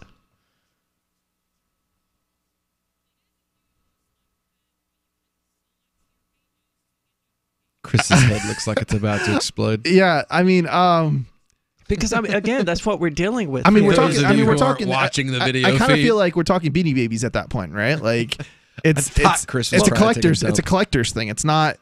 Yeah, I mean, I guess if there's enough people who want to collect it, people call it. It has value. Call crypto people hobbyists still. Yeah, I mean, I just because I don't. I would agree that potentially something does have value simply because people see value in it. And people collect all sorts of things. It's like Pokemon, right? Like, you've seen my Pokemon crypto shirt. You gotta hodl them all. And there was a while that I kind of, I felt that way when it was a good idea to have but now like I don't want to touch pretty much anything. There's some things I hold because I'm just a nerd. Like I like gold pressed platinum because I just like being able to say I own 10 bars of gold pressed platinum, because I'm a geek. I'm sorry, I can't help it. But some of the other stuff that I got into, like I don't really own Horizon anymore. I just don't. So interestingly, I like them. Yeah, interestingly enough, I actually have used and been using it, but unfortunately not directly, only indirectly. So it still doesn't have the value that I would like to see it eventually have. Okay. Well, currency does not just function as a medium of exchange. It also functions. Isn't that exactly what it is, though? I said not just. If you'd let me finish these okay, sentences. Sure. It also functions as a store of value. Okay. So, I mean, that's like half of the purpose, is to hold the value in something that doesn't erode. I mean, that's why gold was considered a currency for so very long. I mean, it does erode. It does fluctuate in value a lot. Gold does not erode. True, gold doesn't, but most of these cryptocurrencies do. Oh yeah. Well, so does it really have a value as a storage mechanism of value? Not anymore. Right. So I don't see how that argument absolutely. Bitcoin is back up to 7,000. It depends on where you purchased it. Okay, so it could be used as a store of value, but it's not a very good one. No, it could be a fantastic one if you'd have bought it. If you bought it early enough. If you bought it 4,000, it's a great store of value. I guess in the long term it might be a great store of value. In the short term, maybe not so much. Depending on when you buy and if you stick around. True. Well, the alternative is the USD. Yeah. All right, when we get back, I would agree it's probably a good store of value. JP Morgan Chase is eating some humble pie. Is spreading the message of liberty, cryptocurrency, and peace around the globe worth $2 per month to you? As you may already know, in addition to our internet feed, LRN.FM broadcasts on free-to-air satellite across North and Central America, as well as Sub-Saharan Africa. And we've been available on satellite for free 24/7 since 2010. The LRN.FM free-to-air satellite signal is reaching some of the most oppressive regimes in the world, and there's no doubt our ideas are making an impact. You can learn more about the channel's impact by watching the 3-minute video at fund.lrn.fm. If you'd like to help free minds globally with our ideas of liberty, cryptocurrency, and peace, you can donate as little as $2 per month via fund.lrn.fm.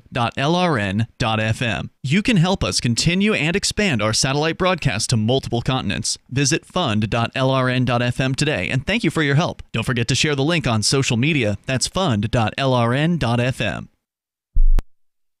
When you hear the word lobbyist, you probably think about greedy corporations, but not all lobbyists are the same. Some are fighting for the freedoms you hold dear. Liberty Lobby LLC is doing just that in New Hampshire, working hard to represent you, not some special interest group. You can help by going to libertylobby.info, where your contribution will give us the tools we need to ensure that your voice is heard. Visit libertylobby.info today to find out more. I've been told no in many different ways. I give you an order and you're going to obey it. Who told you to go this way? You can do that and you have to leave here. You cannot bring signs into the rally. Walk with me. Well, I'm comfortable here, actually. Whoa. Hey. Who do you think you are? Excuse me. There is no video or audio allowed in this office. No, I have work today. You ain't going to make it. Wait on the counter. Now. Wait a minute. Whoa. Hey! Oh my God! Unbelievable! Why are you running from me? Because you're scared of me. What am I being detained for? You're being served. What is this? You're being served. What is this? Bureaucrats have a funny way of telling people no. That's the sound of the men working on the chain. Derek J's Victimless Crime Spree. Watch it for free and order the Director's Cut DVD at victimlesscrimespree.com. There are lots of ways to listen to Free Talk Live. Our podcast has been around since podcasts began, and now the FTL feed is loaded with content besides our full show archives. Did you know that we make it easy for you to customize your podcast subscriptions? We have different feeds, one that includes only our full shows, one with just the Daily Digest, and one with just the Edgington Post. You decide what you listen to. It's quick and easy to customize your feeds at feeds.freetalklive.com. That's feeds.freetalklive.com.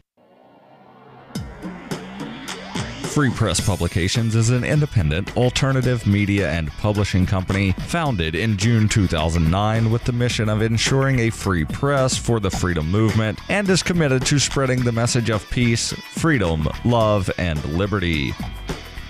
FPP also gives new authors an avenue for publishing freedom-oriented material. FPP brings you daily news and commentary on the website fpp.cc, as well as a daily 5-minute newscast, FPP Radio News, and weekly news, views, and commentary in the FPP Freedom Minute and Peace, Love, Liberty Radio at fppradio.com, and the monthly newspaper FPP News at news.fpp.cc. Find FPP online at fpp.cc. That's fpp.cc, as in Creative Commons. Love what we do? Please help support our international satellite channels at patreon.lrn.fm. That's patreon.lrn.fm. You are listening to the Call to Freedom on LRN.fm. आप सुन रहे हैं स्वतंत्रता की पुकार सिर्फ और सिर्फ LRN.fm पे।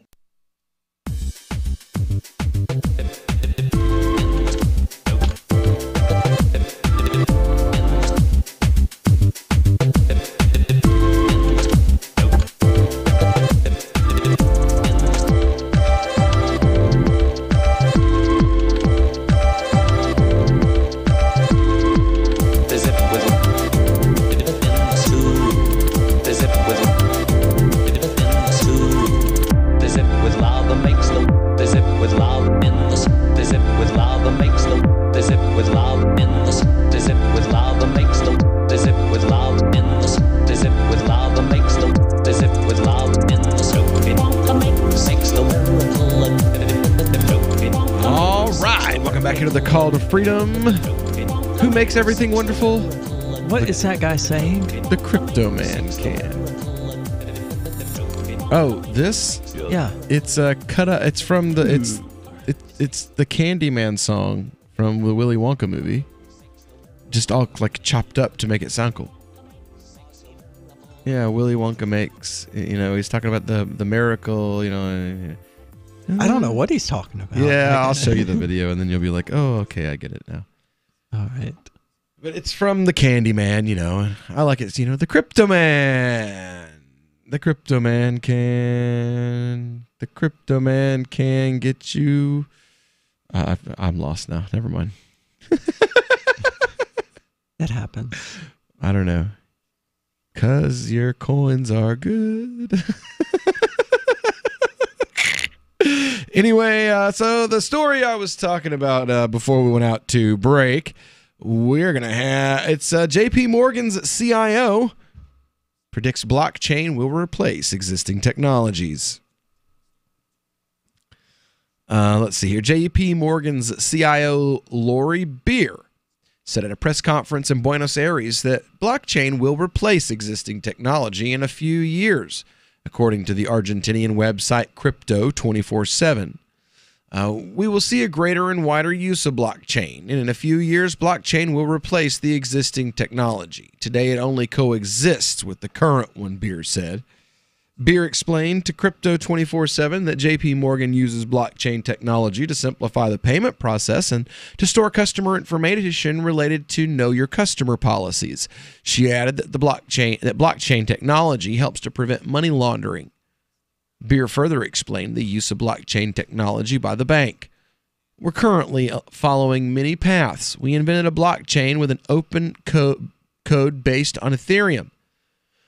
Actual blockchain technology has not yet resolved the issue with privacy and scalability that we needed. We're connected to a Hyperledger and Enterprise Ethereum Alliance. The application of this technology in business is more important to us than the technology itself. We're looking not only at cost reduction, but for also opportunities to develop new products.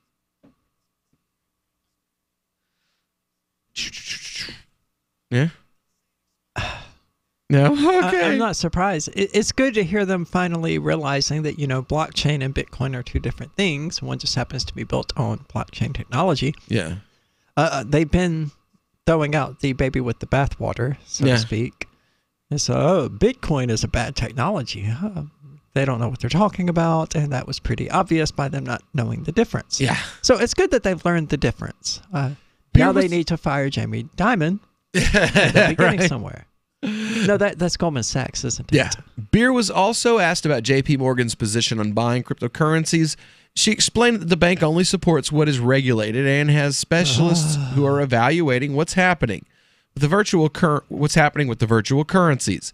When asked about the institutional position regarding initial coin offerings, Beer preferred not to respond. Earlier in August, Cointelegraph reported that JP Morgan Chase's CEO Jamie Dimon was it is Jamie. It is JP Morgan Chase. It's the CEO though instead of CIO. Was optimistic about blockchain. JP Morgan is testing blockchain and will use it for a while for a whole lot of things, he said. In May, JP Morgan Chase filed a patent for a blockchain-powered peer-to-peer payments network that could be used for intra and interbank settlements. The patent application proposes using a distributed ledger to process payments in real time without having to rely on a trusted third party to hold the true golden copy of the audit trail. Okay, so they want to invent their own cryptocurrency is what they're wanting to do. That's why they don't like Bitcoin. Ah, okay. I mean, that's essentially what the patent is that was a description of cryptocurrency, what you Ripple. just read. Yeah. Well, they're not content with Ripple because they don't control Ripple. Exactly. So they made this payment system that uses Ripple distributed ledger technology. Ripple is the native informant that helped the other Jews get shoved into the oven because they thought that they wouldn't be the last one shoved in the oven. Right. Oh. That's Ripple. Because that's what's going to happen. Ripple will go the way of all the other cryptos once the banks get their hands on it. Ripple was just a way for the banks to be like, oh, okay, so we see your technology. All right, awesome. We see how that works. We're going to copy it. Oh, and now patent it. Oh, bye, Ripple. I mean, the good news is that JP Morgan coin, well, that too, but JP Morgan coin will never be able to compete with Bitcoin or Monero. Oh, you mean food stamps? Horizon. They already have JP Morgan coin. It's called food stamps. EBT. Yeah, but they'll have Seriously. JP Morgan coin too. If you call the back, if you find somebody's food stamp card that they've lost, and you call the phone number on the back of it, you get a JP Morgan and Chase rep. Yes. Interesting. Yeah. I believe it. JP Morgan and Chase oversees the food stamp EBT program at the federal level. I think I've heard that before. Probably from me. Yeah, it's I didn't know, that if somebody lost it and there's a phone number on the back. If you called it, that they would get JP Morgan. Yeah. But isn't it like that way they can Isn't it like a huge business and doesn't JP Morgan have like all of it or something like that? They get at least at like the federal level or something. At the federal. Well, the cards are issued from the federal government on those banks. But they're given out based on state guidelines by state workers. So the state of New Hampshire's guidelines for how to access that welfare money are different than the state of Florida and different than the state of Tennessee.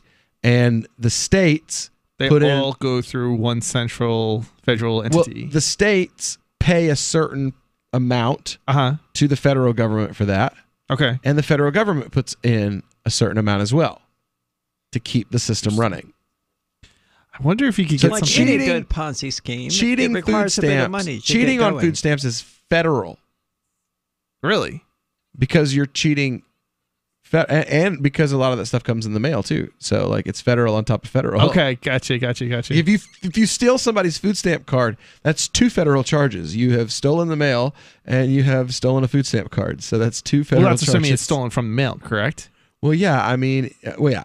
If you steal somebody's new food stamp card out of the mailbox, I mean, if it's already been delivered, at that point, then it's not. that's not. No. Yeah, It's okay. just If you're stealing someone's one. food stamp card out of the mailbox, though, you have way bigger problems to deal with. There are people with very large problems like Yeah. that. Yeah, you're kind of a scumbag. Or at that, point. yeah, I'm about You to say, should or they probably- themselves Well, I are mean, a very large problem. You know, yeah, I think that's kind of. I mean, you're not stealing from the federal government by doing that. You're stealing from someone who more than likely needs that to buy food. Yeah, sure, but you're also likely talking about somebody who's also in that same position, who couldn't qualify because of some arbitrary government something or another. Yeah. I don't know. Well, back when I was a They socialist say in college, I nowadays- applied for food stamps, and they told me, well, you can't get food stamps because you're a full-time student and you have a full-time job. I was like, Yeah. I know that. That's the problem. Yeah. There are 2 of us. I'm working a full-time job, but you're a full-time student. So you can't work more than 30 hours a week and qualify. Oh, so if I'm trying to better my life by going to college and graduating, screw me, right? Yeah. Well, the way I always heard it is that the middle class are the people that are too rich to be on food stamps, but too poor to afford to put food in the refrigerator. Anyway, we'll be back with CNBC. We'll be doing a story on crypto. Are you a cryptocurrency advocate? The Crypto Tip is the ideal outreach tool to help new people discover cryptocurrency. It's a printable business card-sized tip that you can give to service providers, preferably in addition to a good cash tip. When the server scans the QR code, it'll bring up an explanation of cryptocurrency, how to install a wallet, and allow them to claim the tip. If they don't claim the crypto, you get your tip refunded to you after a time period you specify. Plus, if they do claim the tip, you get an email alert. Create as many tips as you want at cryptotip.org. That's cryptotip.org. On Free Talk Live, we're bringing people to the ideas of liberty every day. From wrestling superstars like Glenn Jacobs. You guys really are having an impact, I believe. Like I said, a lot of where I am now is due to listening to Free Talk Live. You changed my mind on some very important issues years ago. To random people tuning in on the radio. I was kind of stuck in the left-right paradigm. I heard your show by chance on a Saturday night. From there, I went on, joined the Free State Project, and become an amplifier. So, I mean, that's really the reason why I amp is because I know that if it wasn't for you guys being on as many stations as you are, I never would have found the ideas of liberty. Your amp will directly change more lives by getting Free Talk Live in front of people looking for talk radio online and on the air. When you amp Free Talk Live, you get perks like access to the AMP-only Facebook group and AMP podcast. Visit amp.freetalklive.com. LRN.FM now has a Discord. Discord is a free text and voice chat platform, and we now have our own server with a bunch of channels at discord.lrn.fm. You can join other listeners as they chat about various things during our live shows, or anytime, day or night. Discord software is available cross-platform, so you can have it on whatever device you want and take your chats anywhere. Join our Discord at discord.lrn.fm. That's discord.lrn.fm. Are you tired of your taxes funding endless occupations around the world? Antiwar.com is run by people who understand that wars abroad become wars at home, wars on our freedoms. Antiwar.com is dedicated to bringing you the latest in news, views, interviews, and reviews from the top movers and shakers in the anti-occupation movement. Antiwar.com has it all, from thorough foreign policy analysis to interviews with whistleblowers who used to run the military-industrial complex. Anti-war, pro-free market. That's antiwar.com. Did you know you can get news updates about what's happening with the Liberty Radio Network delivered in the way you prefer? You can sign up for our email updates at updates.lrn.fm. Plus, you can stay in the loop by joining our Facebook profile at facebook.lrn.fm or follow us at Twitter at twitter.lrn.fm. It's all free, so sign up now at updates.lrn.fm for news updates delivered to your email box, facebook.lrn.fm to follow our Facebook page, and twitter.lrn.fm to receive our tweets. The Free State Project has reached its goal of 20,000 liberty lovers who've pledged to move to New Hampshire and get active to achieve liberty in our lifetime. Perhaps you're trying to figure out what part of New Hampshire should be your destination. If so, consider Keene. You'll find more than 150 reasons to move to Keene at move.freekeene.com. Keene is famous for its historic, publicity-generating activism, as well as being the liberty media capital of the world. It's home to freekeene.com, New Hampshire's destination for liberty activism, news, and opinion. For years, we've been compiling over 150 reasons to move to Keene at move.freekeene.com, where you'll learn about some of what's happening here and what makes Keene a great place to live. If you love liberty, you'll probably enjoy anywhere you end up in the Shire. But do your due diligence first. Please visit move.freekeene.com for the full list of over 150 reasons to move to Keene. That's move.freekeene.com. This is the Liberty Radio Network, broadcasting the latest liberty-oriented audio content 24 hours a day at LRN.FM. You are listening to the Call to Freedom on LRN.FM. Unasikiliza wito wa uhuru katika LRN.FM.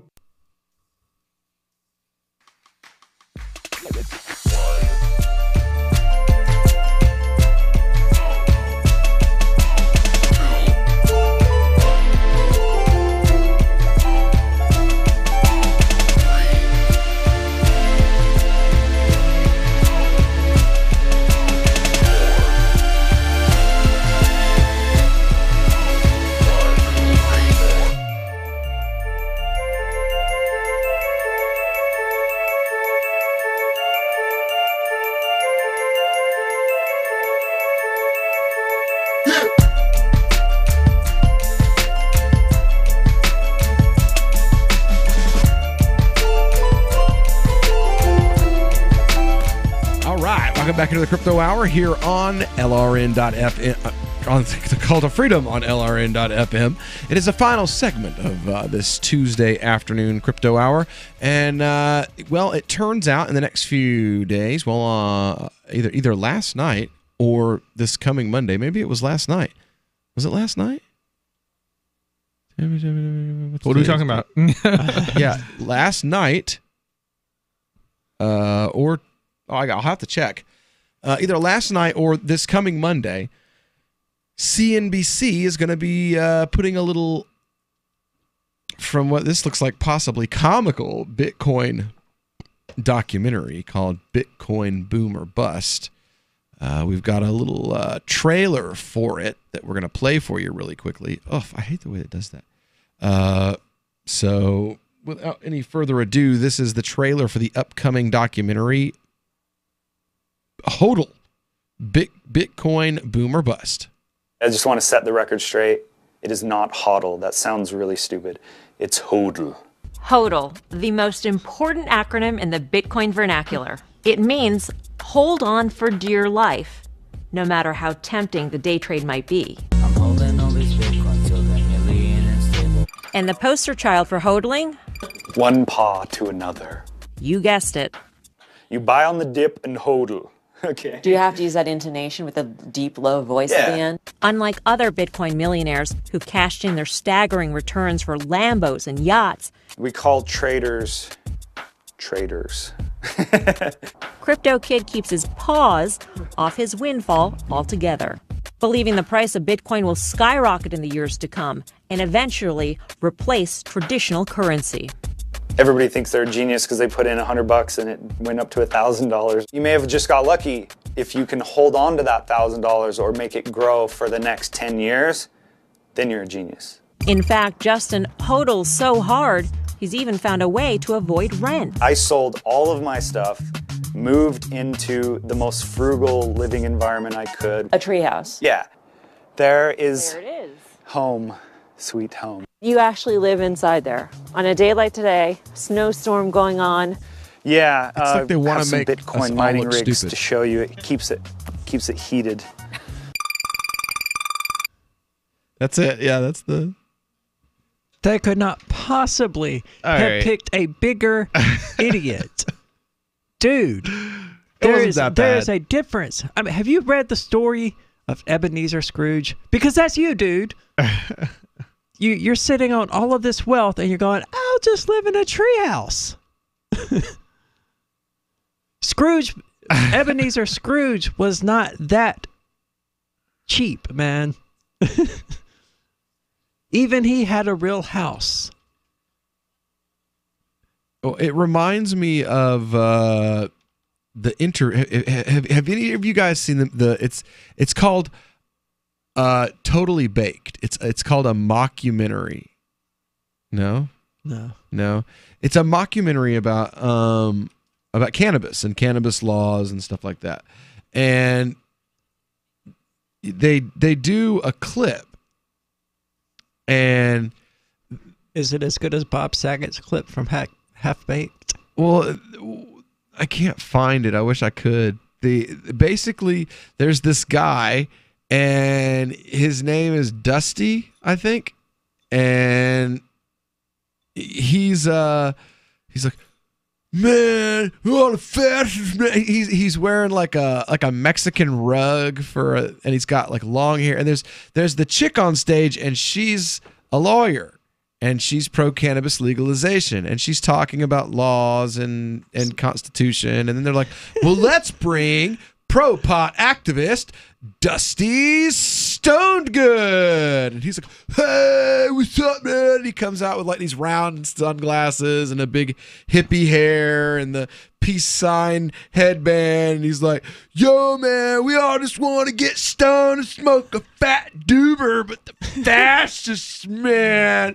Don't get me wrong. I hate to talk bad about a listener, but is that not what Rich Paul exactly did at one of the pot conferences that he was supposed to speak at? So the lawyer, she's like putting her head, she's doing like the Picard, oh God, no, and she's like, shut up, stop, just shut up, just stop.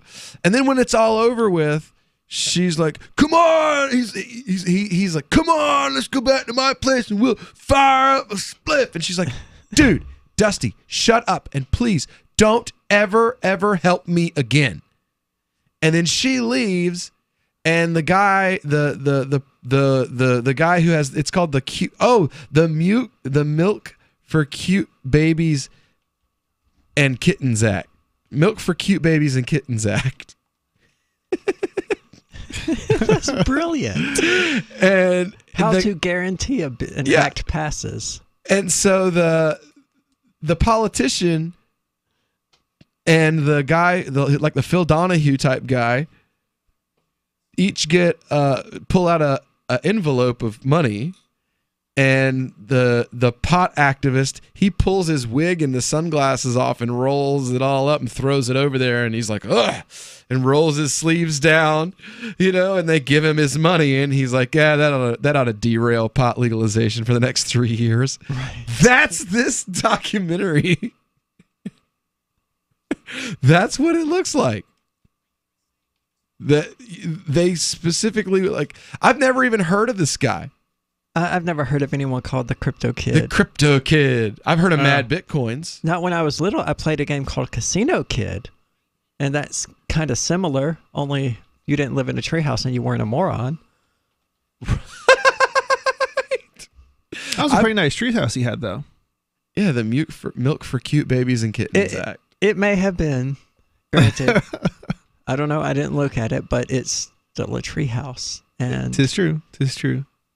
I wouldn't want to live there, but hey, it looked like it was pretty warm inside, probably. I mean, there's just such an enormous gap between frugality and what I don't even know what word to use for that. That's not frugal. That's psychosis. I mean, it wasn't funny, but it was. I'll be the macho and Sorry. No, go ahead. Play it. No, I'll be Rock Hard Willie Johnson. Gonna pound your ass, macho. This is how they're going to get pot legal. Let's get it on.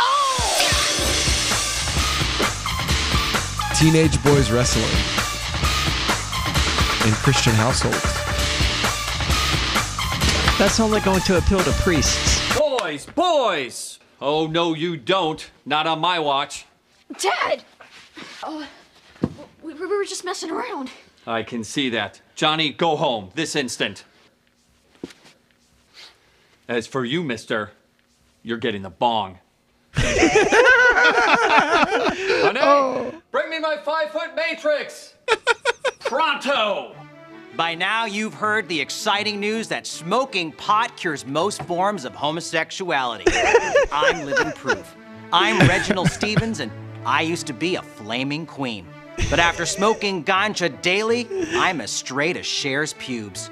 So think about it, moms and dads. Do you want your boy smoking pot or smoking cock? I know where we stand. What did I It's just time to listen talk to? to your kids about marijuana and vote yes on Prop 420. So light up, America, and put out the flame. And cat. Is this real life? What? This is I don't know what's hilarious. happening. You've never seen it? Oh, we have got. We will fix that sometime this week. I will make sure you watch this film. Oh yeah. Then I can reference it, and you'll actually know what I'm talking about. You didn't I know don't know pot that- cures gayness? I did know that, actually. I did. Pot cures gayness. But see, I can assure you it does MDMA not. reverses the effect. So, But it's still so funny. Oh God.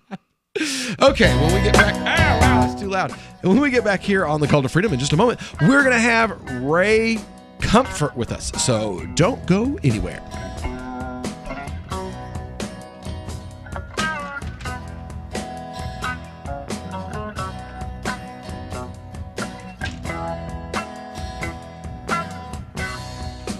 This is Michael Dean from the Freedom Fiends. I've run websites since 1996 and have used over a dozen web hosts in that time. AgristHosting.com is the only one that hasn't broken my heart.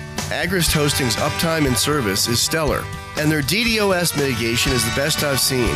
That's important because if you tell the truth in this world, you'll ruffle feathers. And some people will try dirty tricks to silence your voice. No matter what the haters hit us with, Agrist Hosting keeps our websites online.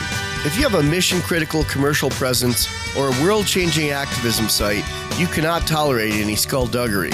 So go with AgristHosting.com. Have a WordPress or blog site, but you're not satisfied with performance or uptime? Or just want raw hosting? Want to pay with Bitcoin? Agrist Hosting specializes in high-performance hosting with personalized service.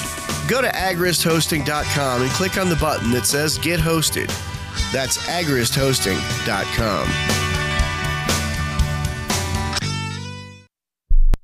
Imagine someone in your community getting in their car, turning on the radio, and hearing the Liberty Radio Network. You can make that vision a reality with your own micro radio station. Visit broadcast.lrn.fm to learn how you can put our programs on the air in your area. You can have LRN.FM running around the clock, and you can even add in your own local shows. Building a radio station is simple, but programming isn't. That's where LRN.FM comes in. Learn more at broadcast.lrn.fm. That's broadcast.lrn.fm. Radio is the most personal of mediums. I exist right now in your head. If you listen to Free Talk Live regularly, you know me. Free Talk Live is on more than 160 radio stations around the U.S. and has been downloaded on every continent around the world. Hundreds of thousands of listeners with ad packages from $600 a month to $6,000 a month. Imagine what we can do for your business, project, website, or idea. Email me, mark@freetalklive.com.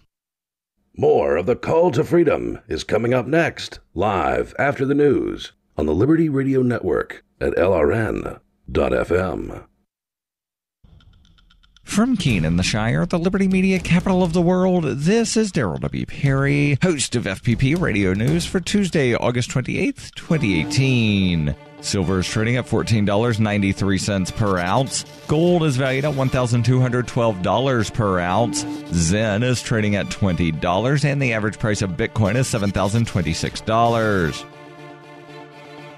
Antiwar.com reports Iran has filed a lawsuit at the International Court of Justice seeking a court order to lift U.S. sanctions against them. The sanctions were imposed in recent weeks as part of the U.S. withdrawing from the P5+1 nuclear deal and subsequently trying to reimpose nuclear sanctions on the Iranians. Iran argues that the unilateral sanctions are in violation of the 1955 Treaty of Amity and Economic Relations signed between Iran and the United States. The treaty has been cited in previous Iranian lawsuits against the U.S. at the ICJ. Monday. This is the first time, however, that Iran has pushed a lawsuit regarding the treaty to prevent U.S. sanctions. This may reflect that in the past, U.S. sanctions tended to be part of international measures, while in this case, the U.S. unilaterally withdrew from the existing diplomatic deal and seeks to reimpose sanctions unilaterally, pushing the rest of the world to comply with them. The U.S. has not commented on the new lawsuit, though since previous administrations have cited the 1955 treaty with Iran in other contexts, so it will be difficult for the current administration to claim that it isn't still effectively in place.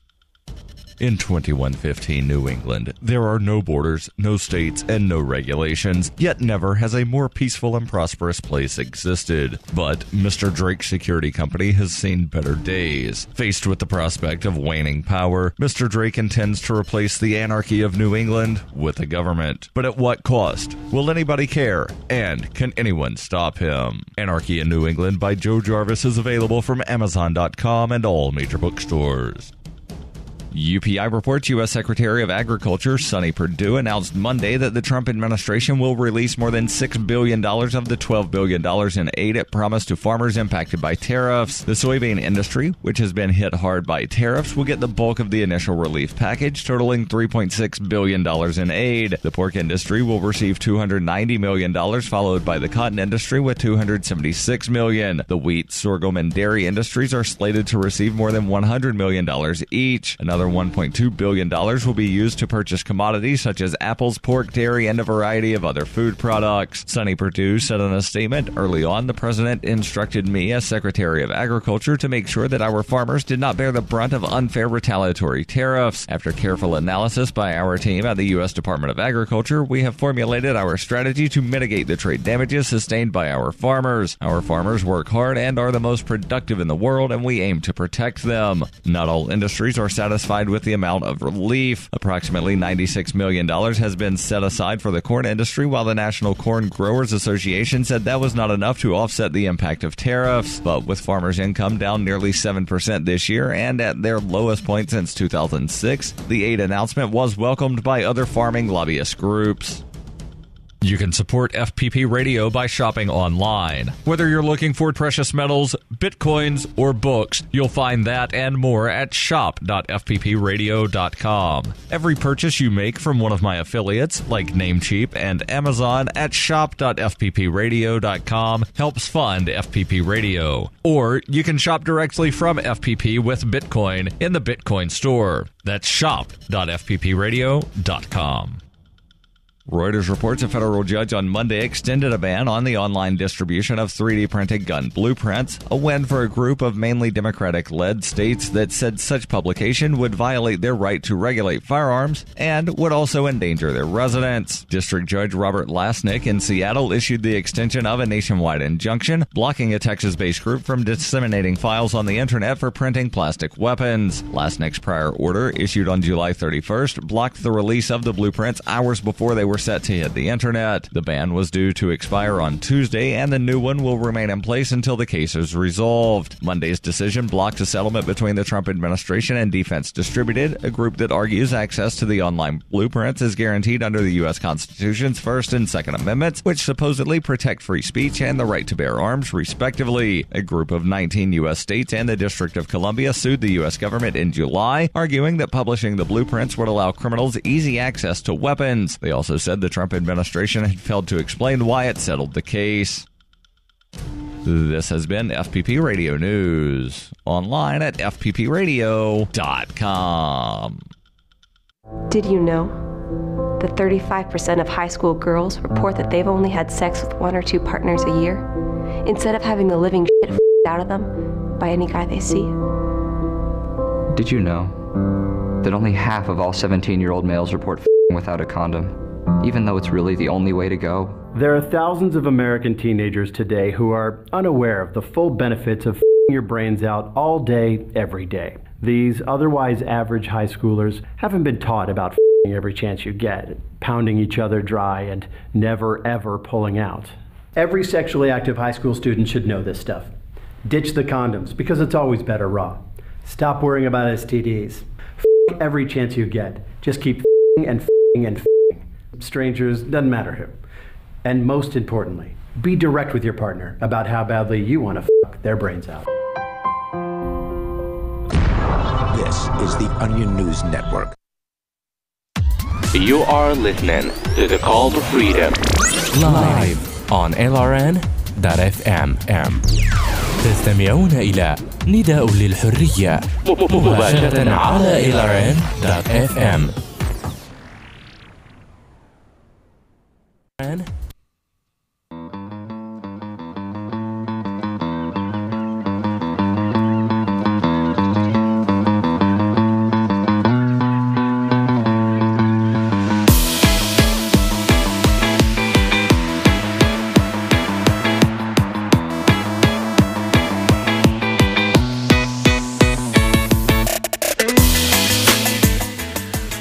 Welcome back here to the third and final hour of this Tuesday afternoon broadcast on your drive home of the Call to Freedom here on LRN.FM.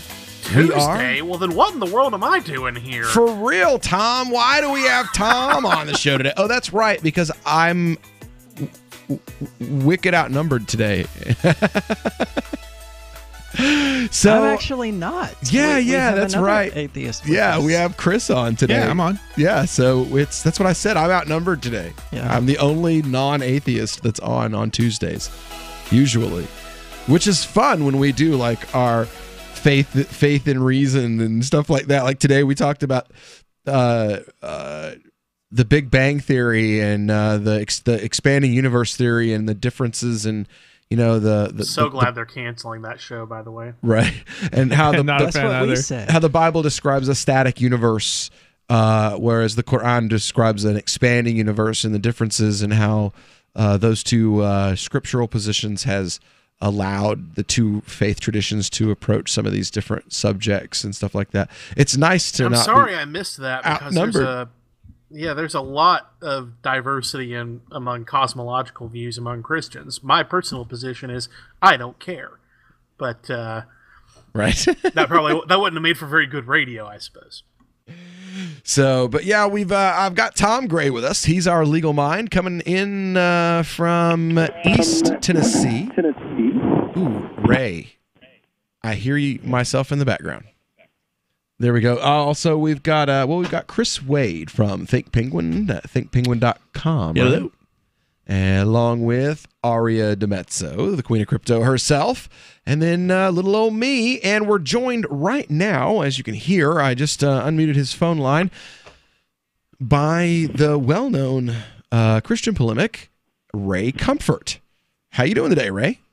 I'm doing good. Thank you for having me on the program. Now, you have a new movie coming out that you've come on the show to kind of talk about a little bit. Tell us a little bit about the new film you've got coming out.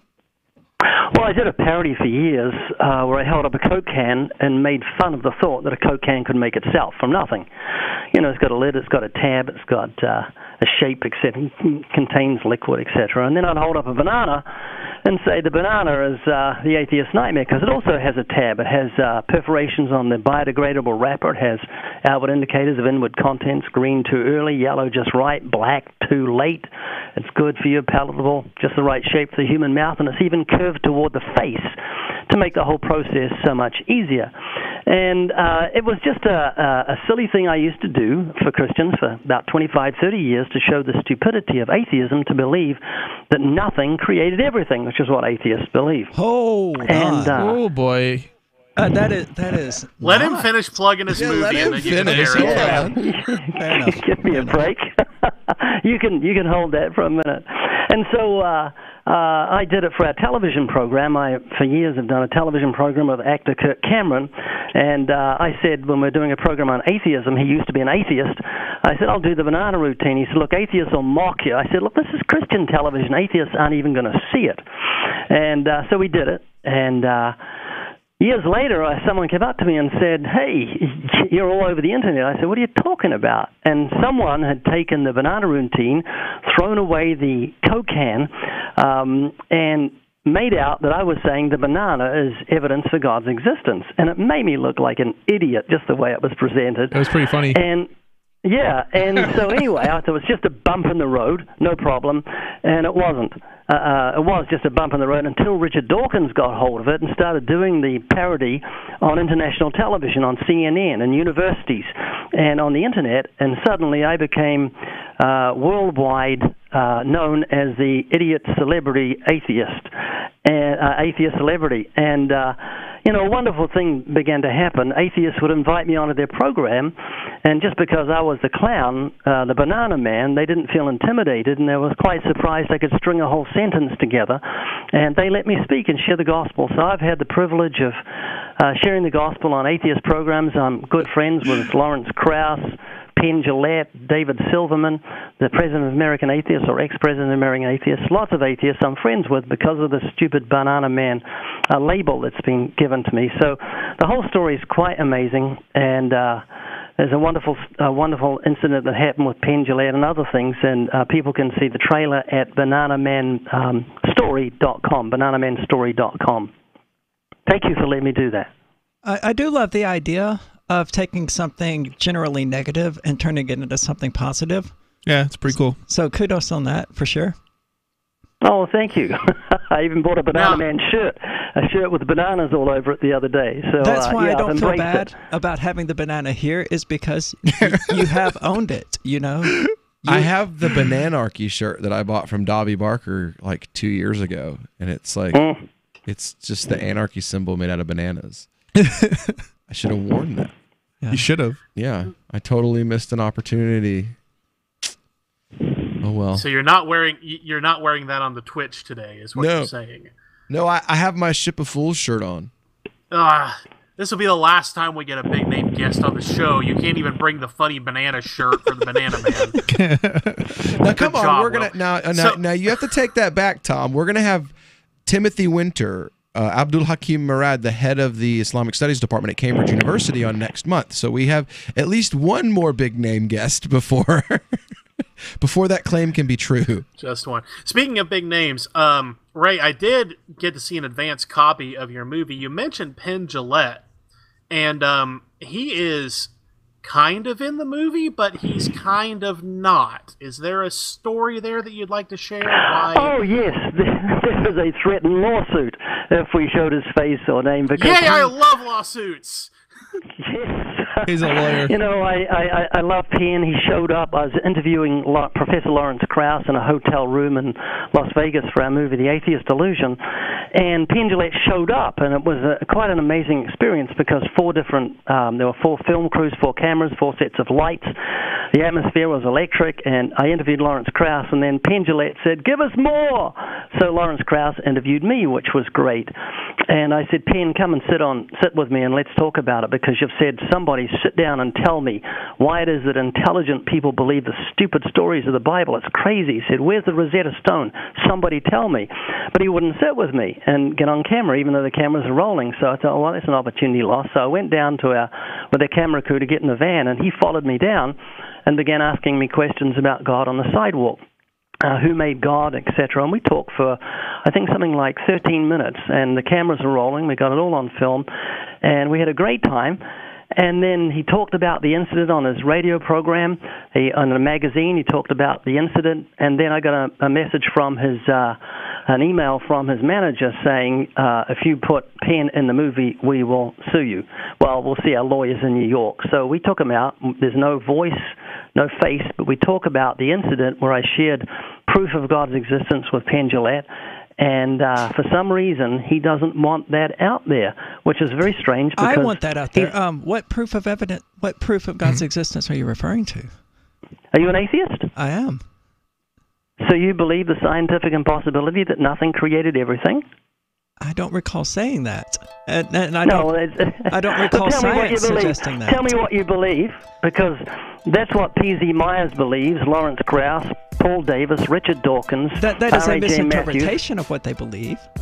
No, I've got it all. I've got their quotes. You can, if you go on YouTube and just type in "nothing made everything," "nothing created everything," you'll see all the quotes from these guys, including Stephen Hawking. All right, well, we'll get into that one and a whole lot more when we get back here on The Call to Freedom. We've got Ray Comfort with us. You hear him now talking with, the Queen of Crypto herself, Miss Aria DiMezzo, and we'll have more of that and a whole lot more when we get back after this.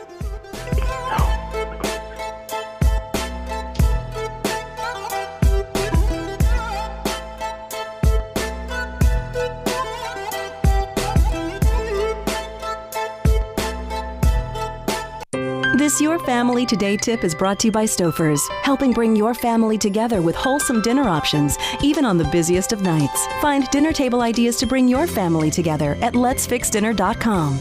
To get kids involved in dinnertime conversation, ask specific questions, not broad ones. Instead of what happened today at school, try what was the best thing that happened today. The more specific you are, the more they'll have to say. For more tips like these, visit us at parenthood.com/yourfamilytoday. Is spreading the message of liberty, cryptocurrency, and peace around the globe worth $2 per month to you? As you may already know, in addition to our internet feed, LRN.FM broadcasts on free-to-air satellite across North and Central America, as well as Sub-Saharan Africa. And we've been available on satellite for free 24/7 since 2010. The LRN.FM free-to-air satellite signal is reaching some of the most oppressive regimes in the world, and there's no doubt our ideas are making an impact. You can learn more about the channel's impact by watching the 3-minute video at fund.lrn.fm. If you'd like to help free minds globally with our ideas of liberty, cryptocurrency, and peace, you can donate as little as $2 per month via fund.lrn.fm. You can help us continue and expand our satellite broadcast to multiple continents. Visit fund.lrn.fm today, and thank you for your help. Don't forget to share the link on social media. That's fund.lrn.fm. The 3 most important things you can do for LRN.FM are: 1. Let your friends know you're listening to LRN.FM on your social networking profile. 2. Buy the things you buy online through shop.lrn.fm. 3. Give $5 a month to the AMP program at amp.lrn.fm. It's my firm belief that the AMP program is the best use of your charitable dollar among liberty-oriented groups. Support all your favorite organizations, but make sure you give $5 a month to the AMP program at amp.lrn.fm. What do you shop for that you could otherwise buy at Amazon? Pretty much everything, right? Amazon has competitive pricing and they deliver, and that's a big plus. If you could plan ahead in your shopping, would you be interested in saving up to 33%? There's a catch. You have to do your shopping in Bitcoin. But imagine those savings. It's like a huge raise. All you have to do is go to saveatpurse.com. We've saved thousands, and you can too. Plan ahead and save. Saveatpurse.com. Did you know we've taken our LRN.FM telephone listen line to a new level with the LRN.FM audio on-demand line? Now you can call 712-770-8447 anytime and listen to LRN.FM's live feed. And you can listen to a bunch of our original shows on demand. Long-distance fees may apply. Just dial 712-770-8447 and choose from the menu. 712-770-8447.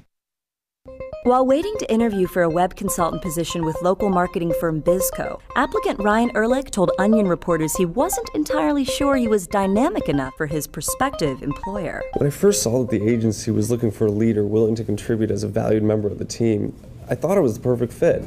But the more I think about it, the less I'm sure I'm actually an energetic self-starter. I mean, I think I'm a versatile independent thinker, but honestly, how do you even know for sure? Ehrlich, who found BizCo's online job posting earlier this week, went on to express doubts that he truly possesses the forward-thinking instincts and next-generation idea assets required to work with the fast-paced marketing firm's team of self-starters. Can I reimagine a brand for a digital landscape? Sure, but do I really have the energy, skills, enthusiasm, and passion to be a part of this dynamic, growth-oriented company?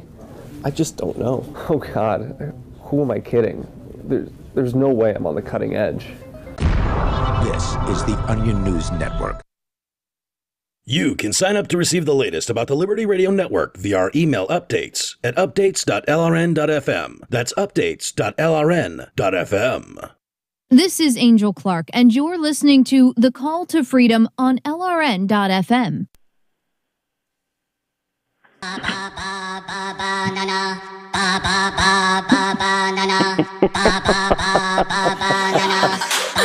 This is Captain Bitches.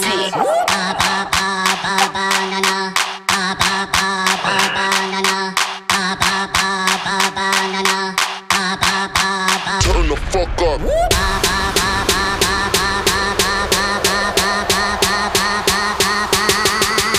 Should have checked it before we tried it. Sit up, I got See? It did. It just hit me because, I always do the stuff that sits along with whatever we're talking about. And I was like, wait a second. I thought it was going to be Deo, the one from Harry Belafonte. Uh-huh. I just had to dump that whole thing. That was so awesome. I had to dump the whole thing. I thought it was the Beach Boys with Ba Ba Ba Baran. But no. It's the Minions. Yeah, it's the Minions. They did a remix of the Minions song, and I was like, oh, well, that would be funny to come back with. And no, he drops an F-bomb in the middle of it. I got to dump the whole thing. None of that went out on the air. Because I didn't check it before we went on. Oh, well. Yeah, you are muted because I'm talking. That's just letting you know. All right, guys. So we're back here on the Call to Freedom on LRN.FM. It is the last hour of the show. We're joined today by Mr. Ray Comfort. He has a movie coming out called The Fool, right? Yeah, it's available now on bananamanstory.com. There we go. And you have to admit, he's a good sport. Oh, for sure. He's a better sport than the atheists laughed. who lit up the internet mocking him. For real, definitely a better sport than they are. There's a funny story that I used the other day when I had a Pakistani Muslim that challenged me about like the way I pray. And I'm like, look, brother, there's differences of opinion on this kind of stuff, And he was like, well, no, I have this hadith. And I was like, yeah, I know, I understand, I have my own evidences. And he was like, no, but mine. And I'm like, do you know all of these traditions? And he's like, no. And like, because it comes from a real story of this like great grand scholar who like he asked this guy who's doing this thing this way, and he's like, I've never seen anyone do it this way. And he's like, do you know all the traditions? And he's like, no. And he's like, do you know 2/3? And he's like, no. And he's like, do you know half? And he's like, yes. And he said, well, then put it in the half that you don't know. And the scholar's response was to laugh. But today, when I used that story, the brother's response was, no, brother. No, that's not funny at all. I don't know. I laughed. So exactly. You laughed. So, having somebody that can, look at disagreements with a light heart is something that you find very rarely these days. So at least, commend Ray on that much. Well, on the subject of disagreements, I was asked before we went out to break whether or not I believe that something came from nothing. And Ray pointed out incorrectly that people like Stephen Hawking and Richard Dawkins assert that it did.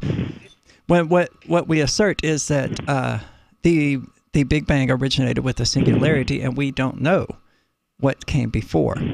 And we don't know whether or not that singularity has always existed. Indeed, the scientific evidence would suggest that the singularity did always exist prior to its bang. Well, I would contend that there are atheists that are the opposite, though. They're true believers. They're atheists that they do know. They're like, no, I know. I don't consider them atheists. Wouldn't that be agnostic? I don't know what I would consider them. No, the agnostic is usually the one that's like, I don't know. Oh, I'm sorry. I acknowledge. Yeah, you're right. But see, Arya sees that terminology as problematic, and that the atheist is actually the one who is indifferent to the existence of God. And the people like the Dawkinses and, these people that they have like almost a militancy that like, I believe there isn't a God. And Dawkins is the reason that happens because he's the one who warped the terminology with his whole weak atheism and strong atheism thing. Well, what he really meant was that there are atheists. There are people who say, I have no belief regarding a God. I don't believe that there is one, and I don't believe that there is not one. I have no belief one way or the other. And the best we can come to describing the people who believe there is no God would be a negative belief in God. Yeah, would be anti-theist. Can I say something if I may? Sure, please. I've never said an atheist believes that something came from nothing. Never said that. Never gone near that because I don't think atheists believe something came from nothing. They believe nothing created everything. It's not that something came from nothing, but nothing was the creative force, which is what Myers says, Lawrence Krauss says, Paul Davis, Richard Dawkins. I have the quotes, and that's scientifically impossible for nothing to create everything because nothing is nothing. So what they do is really define nothing as something. It's embarrassing to even talk like this. It's so crazy. But, the Bible says that we're without excuse. The invisible things of him from the creation of the world are clearly seen. Which Bible? Everything around us. the original scriptures in Romans chapter 1. It says, the invisible things of him are clearly seen, being understood by the things that are made. And so just as we know that there was a builder, even though we can't see him because of the building existing, just because we know there was a painter because the painting exists, so we know there was a creator because creation exists. And even if we don't call it creation and call it nature, it is utterly impossible for nature to create itself for this reason. If nature created itself, it had to be pre-existent before it made itself to make itself, which is scientifically ludicrous. The problem isn't intellectual. It's not that we can't find God. It's that we don't want to find God because it's a moral issue. We don't want to be morally responsible. I've spoken to thousands of atheists, and every now and then one of them will admit that. Say, look, if God exists, that means I'm morally responsible, and I don't like that thought. And that's exactly what the Bible says. How do you find God? Well, he says, if you seek me, you'll surely find me. At the moment, if you're not a Christian, you're like a flashlight without a battery. There's no light on, and the way to get the battery, the way to come alive, is just to acknowledge your sins. And the thing that showed me I was a sinner was one Bible verse. Jesus said, whoever looks upon a woman to lust for her has committed adultery already with her in his heart. And I thought, man, if that's the standard God's going to judge with on Judgment Day, and if he's seen my thought life and what I'm really like, I'm in big trouble on Judgment Day, heading for hell. And that's when I understood why Christ died on the cross. I don't disagree that he paid the fine. Isn't religion the lack of evidence, religion is faith, and faith is basically the lack of need for evidence? No, not at all. There's a. If I may answer that, that's a great question. There are different types of faith. There is a belief, an intellectual belief, and there's an implicit trust. When you and I get on a plane, we exercise faith. We trust the pilots with our lives. We don't burst into their little front room and say, I want to smell your breath and I want to see your credentials. We trust them. We trust our doctors that give us pills and say, take 2 of these every 2 hours. We don't say, are they poison? We just trust. Yeah, not anymore. But we trust our brain surgeon. We trust our dentist. We exercise faith. Some people even still trust politicians. That's the sort of trust when the Bible speaks of faith in God. It doesn't mean an intellectual belief that he exists despite no evidence. Obviously there's evidence. It's axiomatic. When the Bible speaks of having a faith in God, it means trusting his integrity. Like you trust your wife. If I said, do you trust your wife? I'm sure you'd say yes. I would disagree. No, I would not say that. I would not say I trust pretty much anybody. Don't even trust your wife if you got a wife? Nope. I do have a partner, yes. Got a wife. Trust and faith cannot be different because we have 2 different words for them. I mean, That's right. Trust is something that is earned. Faith is something that is granted. Well, you look at your dictionary will give you a definition. Faith and that's synonymous. Trust and faith. You trust the pilot. You have faith in the pilot. All right, we'll be back with more with Ray Comfort right after this. Since time began, tyrants have taken aim at personal liberties. Now there's a movie that aims back. The government has no more right to tell us what to put in our bodies than they have to take our guns or tell us what books we can read. 6 drug police were eaten by bears while raiding a marijuana farm. On your knees, you dirty hippies! Jesus. On your knees! What's the problem, officer? Today, many cops who enforce pot laws do so only because it provides them with cushy jobs, good benefits, and a chance to push people around. I was an undercover narcotics officer. The drug war is nothing but a farce. The Second Amendment says you gotta keep you and your gat intact. Guns and Weed, The Road to Freedom. A film by Michael W. Dean and Nima Vadadi. DVD available now at gunsandweed.com or on Amazon. That's gunsandweed.com. Makes the perfect gift. Remember, that's gunsandweed.com. Looking for a great real estate investment? Consider New Hampshire, which is ground zero for the Liberty Movement. Your first call should be to Mark Worden from Porcupine Real Estate. He's more than just a real estate agent. He's your New Hampshire concierge. Where are the best places to live? Do you want farm, city, the burbs, or forest? Do you want a duplex or multifamily building so that renters pay your mortgage? There are homes in all price ranges in New Hampshire, and Mark can help with financing too. Invest in liberty and property. Mark Worden can help. PorcupineRealEstate.com. This is novelist Tom Robbins. When my mother was diagnosed with glaucoma, her conservative Virginia physician told her there was only one treatment that might ease her pain and save her eyesight. That treatment was medical marijuana. which he could not prescribe. I offered to get her some and teach her how to use it effectively, but my father objected because marijuana was against the law. So my mother, who loved to read and walk in nature, was condemned to grow cruelly, unnecessarily blind. Tragedies like this happen all the time, but they don't have to keep happening. To learn more about medical marijuana, call the Marijuana Policy Project at 1-877-JOIN-MPP or visit them on the web at mpp.org.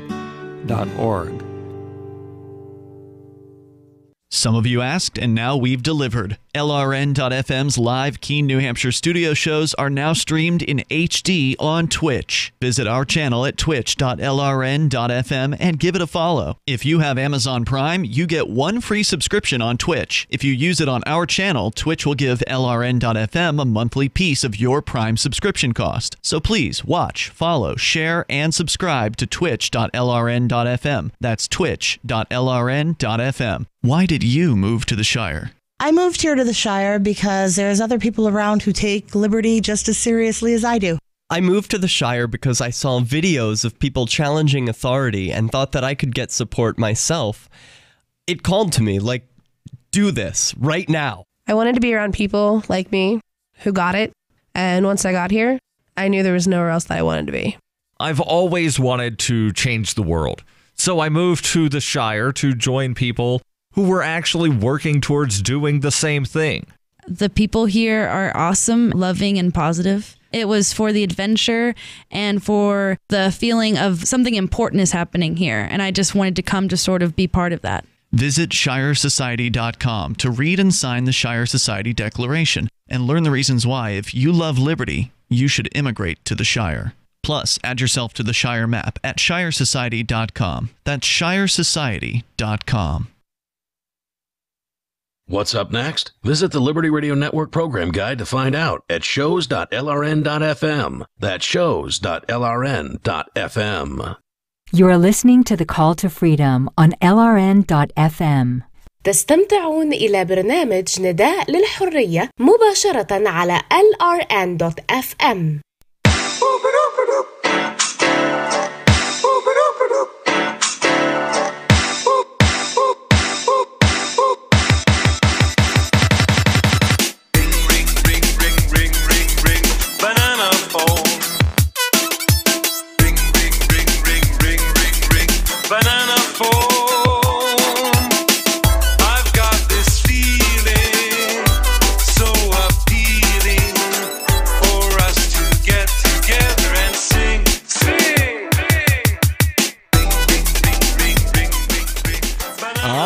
Welcome back here to the Call to Freedom here on LRN.FM. Broadcasting live from our Horizon.global studio here in beautiful Keene, New Hampshire. It's another beautiful day in the Shire. We are sweating it up. It is literally hotter in Keene, New Hampshire than it is in rural Texas right now.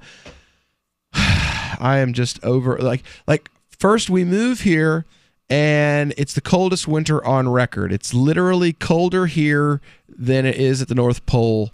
It's colder here than hell Norway for like 3 days. Oh, it wasn't that bad. It was only negative 20 at one point in the early morning hours. It was literally, Keene was the coldest place on earth 2 days last year. It was, but it was only in the morning. If you came out at lunchtime, look at Aria. If you came out at lunchtime, it was like, you know, somewhere between like 0 degrees and 30. For those of you that don't remember, Aria just recently moved here from Mississippi. She previously, like Tom, was one of our remote hosts. Joined in studio today, we've got Chris Wade from ThinkPenguin.com. If you want a secured Linux-based computer built from scratch, they're the folks that you want to get them from. You want to buy it with crypto? Same thing. Yeah. Definitely the people to talk to. Then we got the Queen of Crypto herself over here, Miss Aria DiMezzo, author currently working on your, third book? Third, yep. Third book, also a writer for the Eagle Times in their tech and gaming section. And then we got Tom Gray, our legal mind, joining us from East Tennessee. And live on the phone today, we've got well-known Christian polemic Ray Comfort. So he's promoting a new movie he has that has recently come out called The Fool. And as you know, this show, we gave up political talk about 2 months ago and have decided to go back to the old format of a more philosophical, more religion, more sociology, that kind of stuff, rather than just being more who loves or hates Trump white noise in the background, like everything else, it's the same 5 stories that every other show is yelling on about. We wanted to cover some more in-depth, important, at least I think important type information. So we brought Mr. Ray Comfort on, who's well known in the internet for his banana analogy. What Aria says is a play on the watchmaker argument. It is. And but we've also got with us Tom Gray, who, you guys know, we literally just had an hour-long discussion on the Big Bang. The Big Bang Theory and how it relates to religious texts. So, this is nothing new for us. But we've got Tom Gray. He actually came on because he is the one person on the show who is a practicing Christian. I myself am the imam at the Malik Center, a local mosque here in town. And then we've got our 2 atheist co-hosts who are on tonight. So Tom wanted to take a chance to talk to Ray about some of his work as well. Go ahead, Tom. Sure, and my question, Ray, is why? And here's what I mean. You've got numerous in your new movie, numerous instances of you debating with, interviewing atheists, and not one instance, at least in the movie, of one of those atheists being converted to the cause of Christ by arguing with you about evolution or anything else.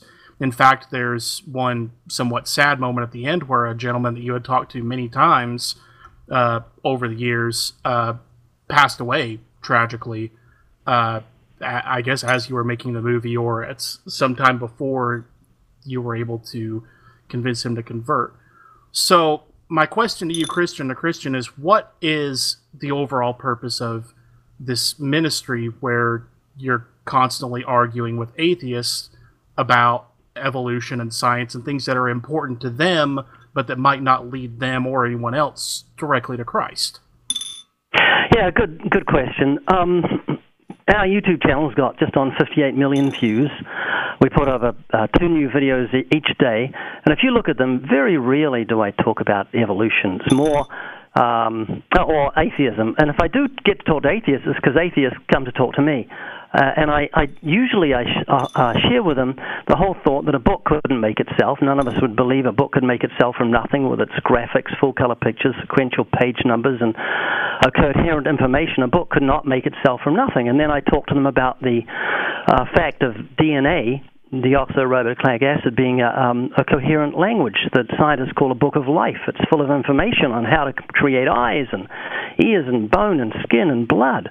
And so just as we would never believe a book could create itself from nothing, it's absolutely impossible without the realm of possibility to believe that DNA, that language, that information, could have created itself. So there is absolute scientific proof for intelligent design. But usually I just take people through the 10 Commandments and show them they need God's forgiveness, because none of us want to end up in hell, and the Bible says God is holy, considers lust to be adultery, I got no problem with going to hell, guys. Hatred to be murder. And so I plead with people, don't joke about hell, because it's very real. God considers sin to be so serious, he proclaimed the death sentence. That's why we die. And that Christ died on the cross so we could be forgiven. Yeah, Mussolini said exactly the same thing, and God answered his prayer sometime later. And if you study the death of Mussolini, you'd think, man, I'm stupid to say that. It was a horrific death. So God does answer prayer, but not immediately. So I wouldn't say strike me dead, because it's going to happen one day. He wants to strike you alive because of what Jesus did on the cross through his death and resurrection and paying the fine that from the law that you and I broke. That's the good news of the gospel. We can have everlasting life through trusting in the grace of God. It's simple as that.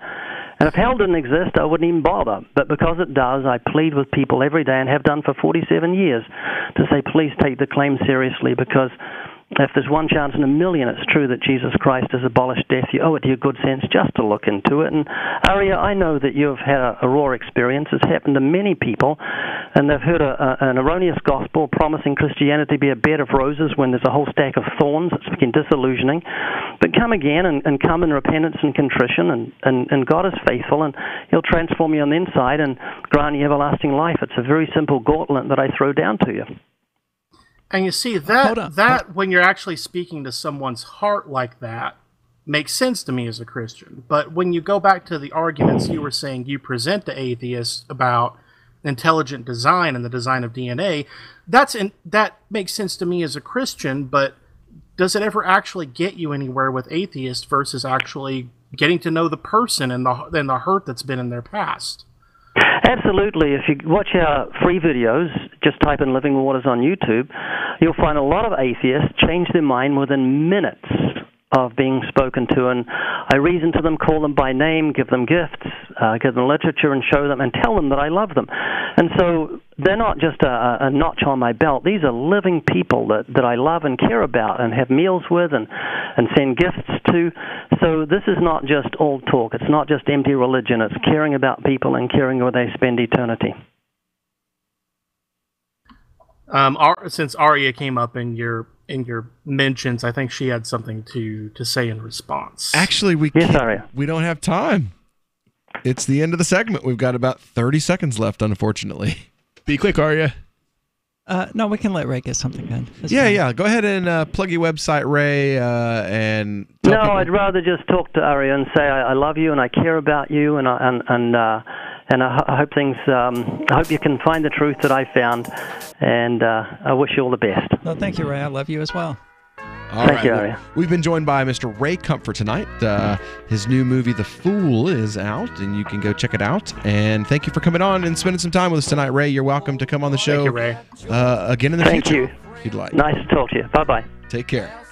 All right, we'll be right back with our cannabis news segment after this. Are you tired of governments murdering people around the world? Stop using their money. There is an alternative. Bitcoin is a stateless, free market, non-political currency. Bitcoin cannot be inflated or controlled by any government. By using their money, you are helping the state. Stop doing it! You have an incredible alternative available now. Learn it, use it, spread it. Get started with Bitcoin at bitcoin.com. That's bitcoin.com.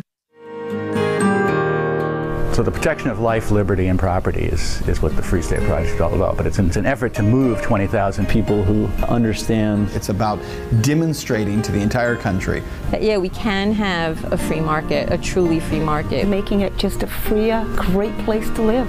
It's the world's largest voluntarist libertarian community, and it's only getting bigger. That's amazing, to be able to move to a place where other people passionately believe in being free and independent. What the Free State Project is managing to do, though, is to put their money where their mouth is. It's physically getting up across the country and saying, let's go someplace and let's demonstrate the power of these ideas. There's a lot of kind of philosophy that surrounds liberty. There's a lot of thinking about it and talking about it. But here in New Hampshire, people are doing it. 101 Reasons Liberty Lives in New Hampshire, a documentary by Free State Project Early Movers. Watch it free at 101reasonsfilm.com. 101reasonsfilm.com. Did you know you can listen to LRN.FM via our free-to-air satellite channels? We have channels over nearly all of North America and much of Africa. All you need is an affordable receiver and a dish as small as 30 inches. There are no monthly fees. Learn more at sat.lrn.fm. Plus, if you are a broadcaster or want to be one, this is a good delivery method for our content. See our coverage maps and get details at sat.lrn.fm. That's sat.lrn.fm. sat.lrn.fm.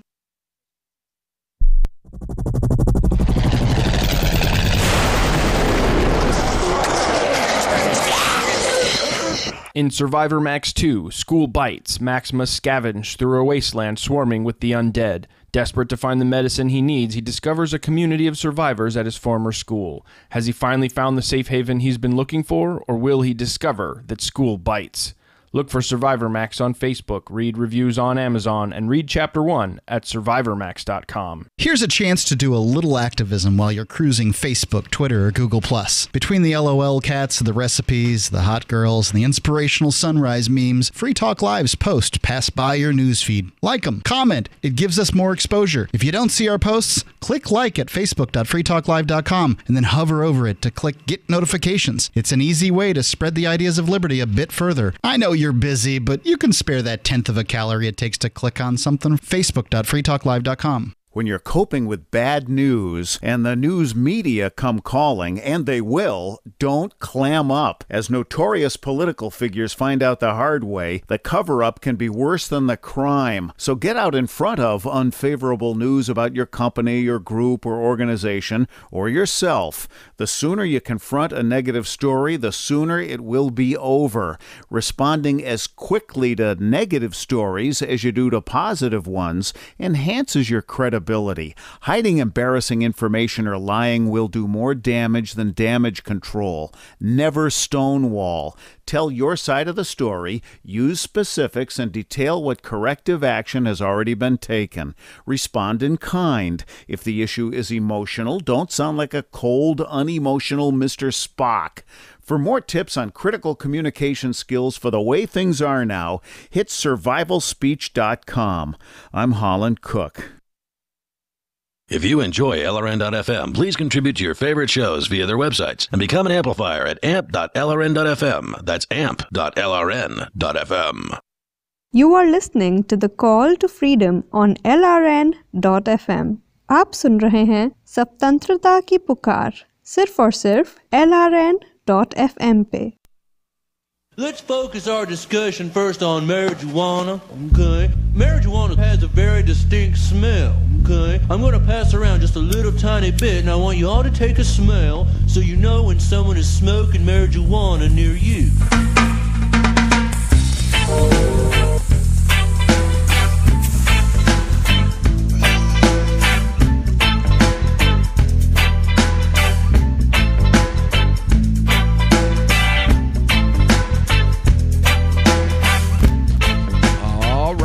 Back into the Call to Freedom here on LRN.FM.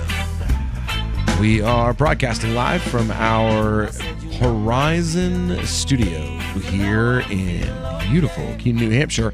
And we are, well, headed into our cannabis news segment, your only libertarian source for cannabis news.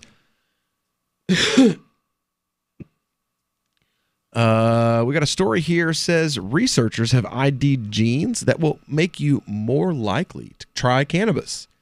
Effects are tiny, but also linked to risk-taking and openness to new experiences. So basically, if you're an open-minded person, you're more likely to try new things. You're more likely to try cannabis then. Seems about right. Okay, that makes a lot of sense. Are we still talking about Ray Comfort? Obvious point is obvious. Well, I'm like, what? I just got back on here. Obvious point is obvious. 35 more genes more likely to make you smoke weed. If you've got depression, bipolar, or schizophrenia in your family, you're more likely to use cannabis, a new study has found. Scientists have studied DNA in more than 180,000 people around the world and found that we inherit our likelihood of using cannabis. Cannabis itself can be harmless, but around 1 out of 10 recreational users will become addicted to cannabis. Oh my! We found 35 genes. Please find that that Bob Saget clip from Half Baked. I can't. We can't. No. You ever suck? It's never happened. It's never happened. That's ABC's story.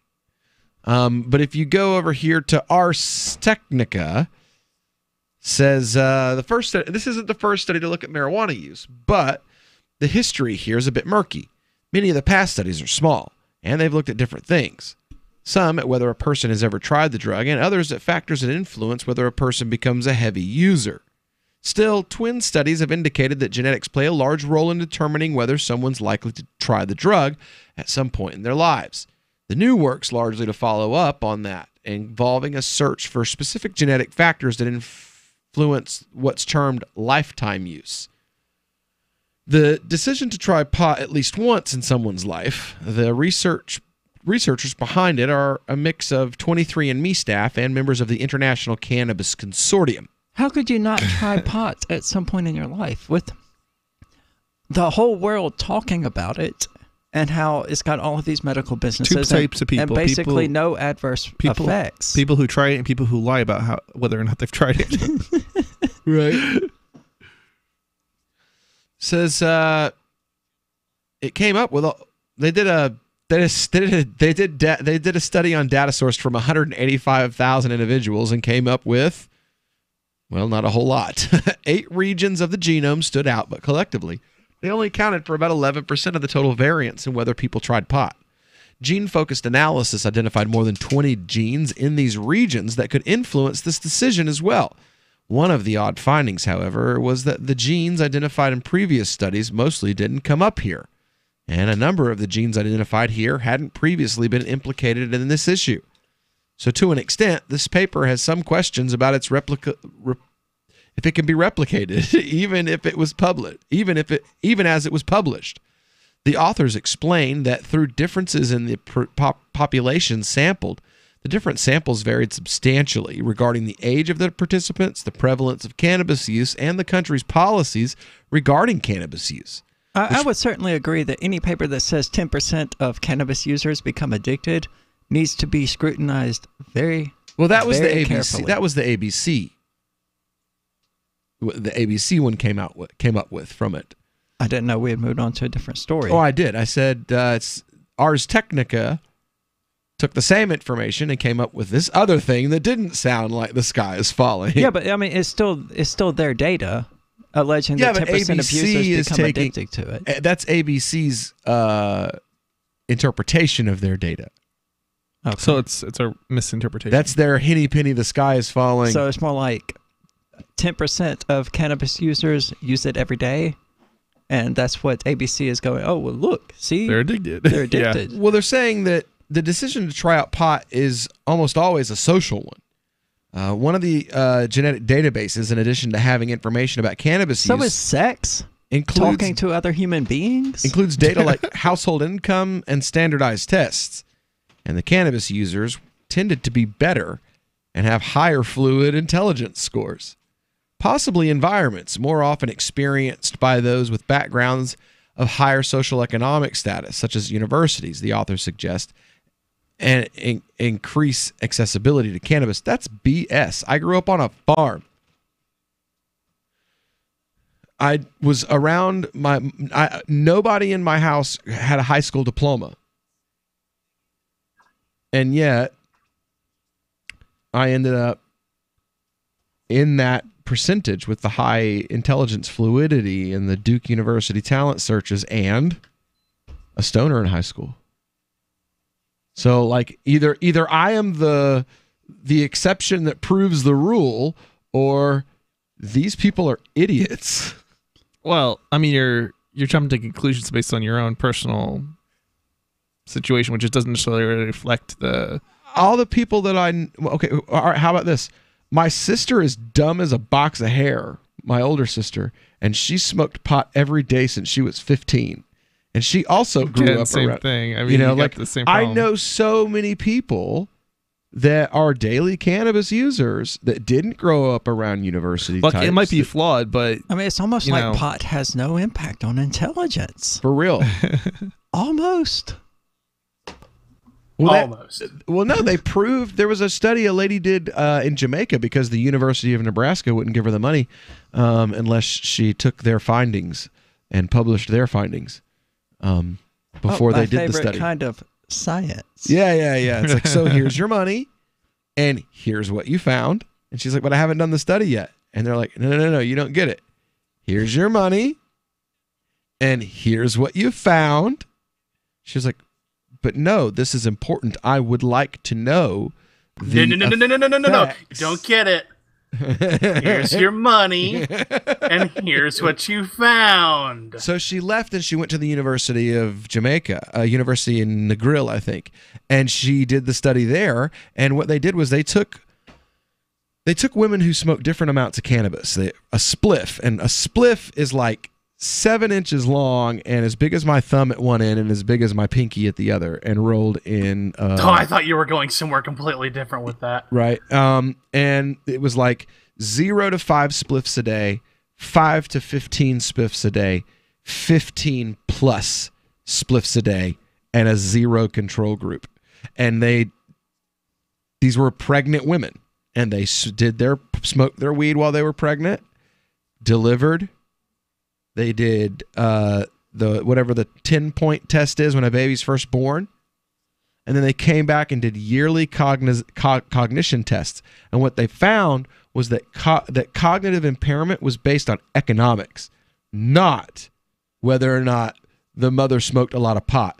Because they would find kids who the parents smoked no marijuana at all, but they lived in Kingston in the middle of the ghetto, and their kids were making their own toys, and they didn't know how to read. Do you know what the sample size was? Huh? What the sample size was? I don't remember. I just watched the lecture that the lady did at the university after it was done. But the kids who smoked pot, and the mother was smoking 25 big, huge joints, like gigantic joints a day, was just as likely to be a good reader at 5 years of age as the lady the lady who didn't smoke pot, if they were in the same economic bracket. And it was like, because in Jamaica, your economic bracket decides whether or not you have access to these things. It's not like America where everybody has equal access regardless of your. Oh, you just triggered so many people. I know, but it's different there. And so because of that, it showed, look, these people who don't have access to learn, their parents, it doesn't matter if they smoke 50 joints a day or they smoke none. They grow up to be dumb. It might be that's what happens. they don't have access to learn. Oh, who would have thought? Anyway, we'll be back tomorrow with more discussions and more crypto news and more funny jokes and more obvious points made obvious. Don't go anywhere right now, though, because Free Talk Live is coming up next.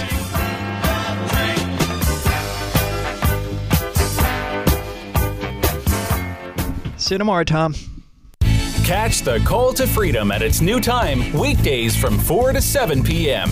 The Call to Freedom is the only live drive-home call-in show in the U.S. with a segment devoted to cryptocurrencies. Crypto Hour, brought to you by Helium.com, live from Vertcoin Studios in New Hampshire. Learn about what makes cryptocurrencies so great and why you should care about them. Updates on new coins and ICOs, and warnings of scams. Plus, hear from traders, whales, developers, and big names in the crypto world. You can also win crypto coins or tokens every episode. Just listen for the faucet sound and be the 5th caller to get free Dash, Litecoin, Vertcoin, Verge, or other cryptocurrencies. The Call to Freedom with Will and Aria, featuring Crypto Hour. Broadcast internationally through our BitPlus network satellite. Weekdays from 4 to 7 p.m. on LRN FM. Now that you've found the Liberty Radio Network at LRN.FM, you may want to help expose others to our great programs. To assist you in doing so, you'll find resources at promote.lrn.fm, including details on how to get a free bumper sticker, quarter-page flyers you can print out and distribute, banners for your website, as well as files that will allow you to make your own custom banners and graphics. Visit promote.lrn.fm and help bring new listeners to the Liberty Radio Network. That's promote.lrn.fm. I love My Magic Mud. I drink a lot of coffee. I had stains on my teeth. Then I found My Magic Mud, and I was told it would remove stains. So I paid attention when I brushed the first time. My Magic Mud is black tooth powder, and the difference it made in my teeth in one application was noticeable. With 4, my teeth were as white as you normal folks out there. Please go to mymagicmud.com and buy a jar. There's 150 applications for $25. You can use Bitcoin, mymagicmud.com.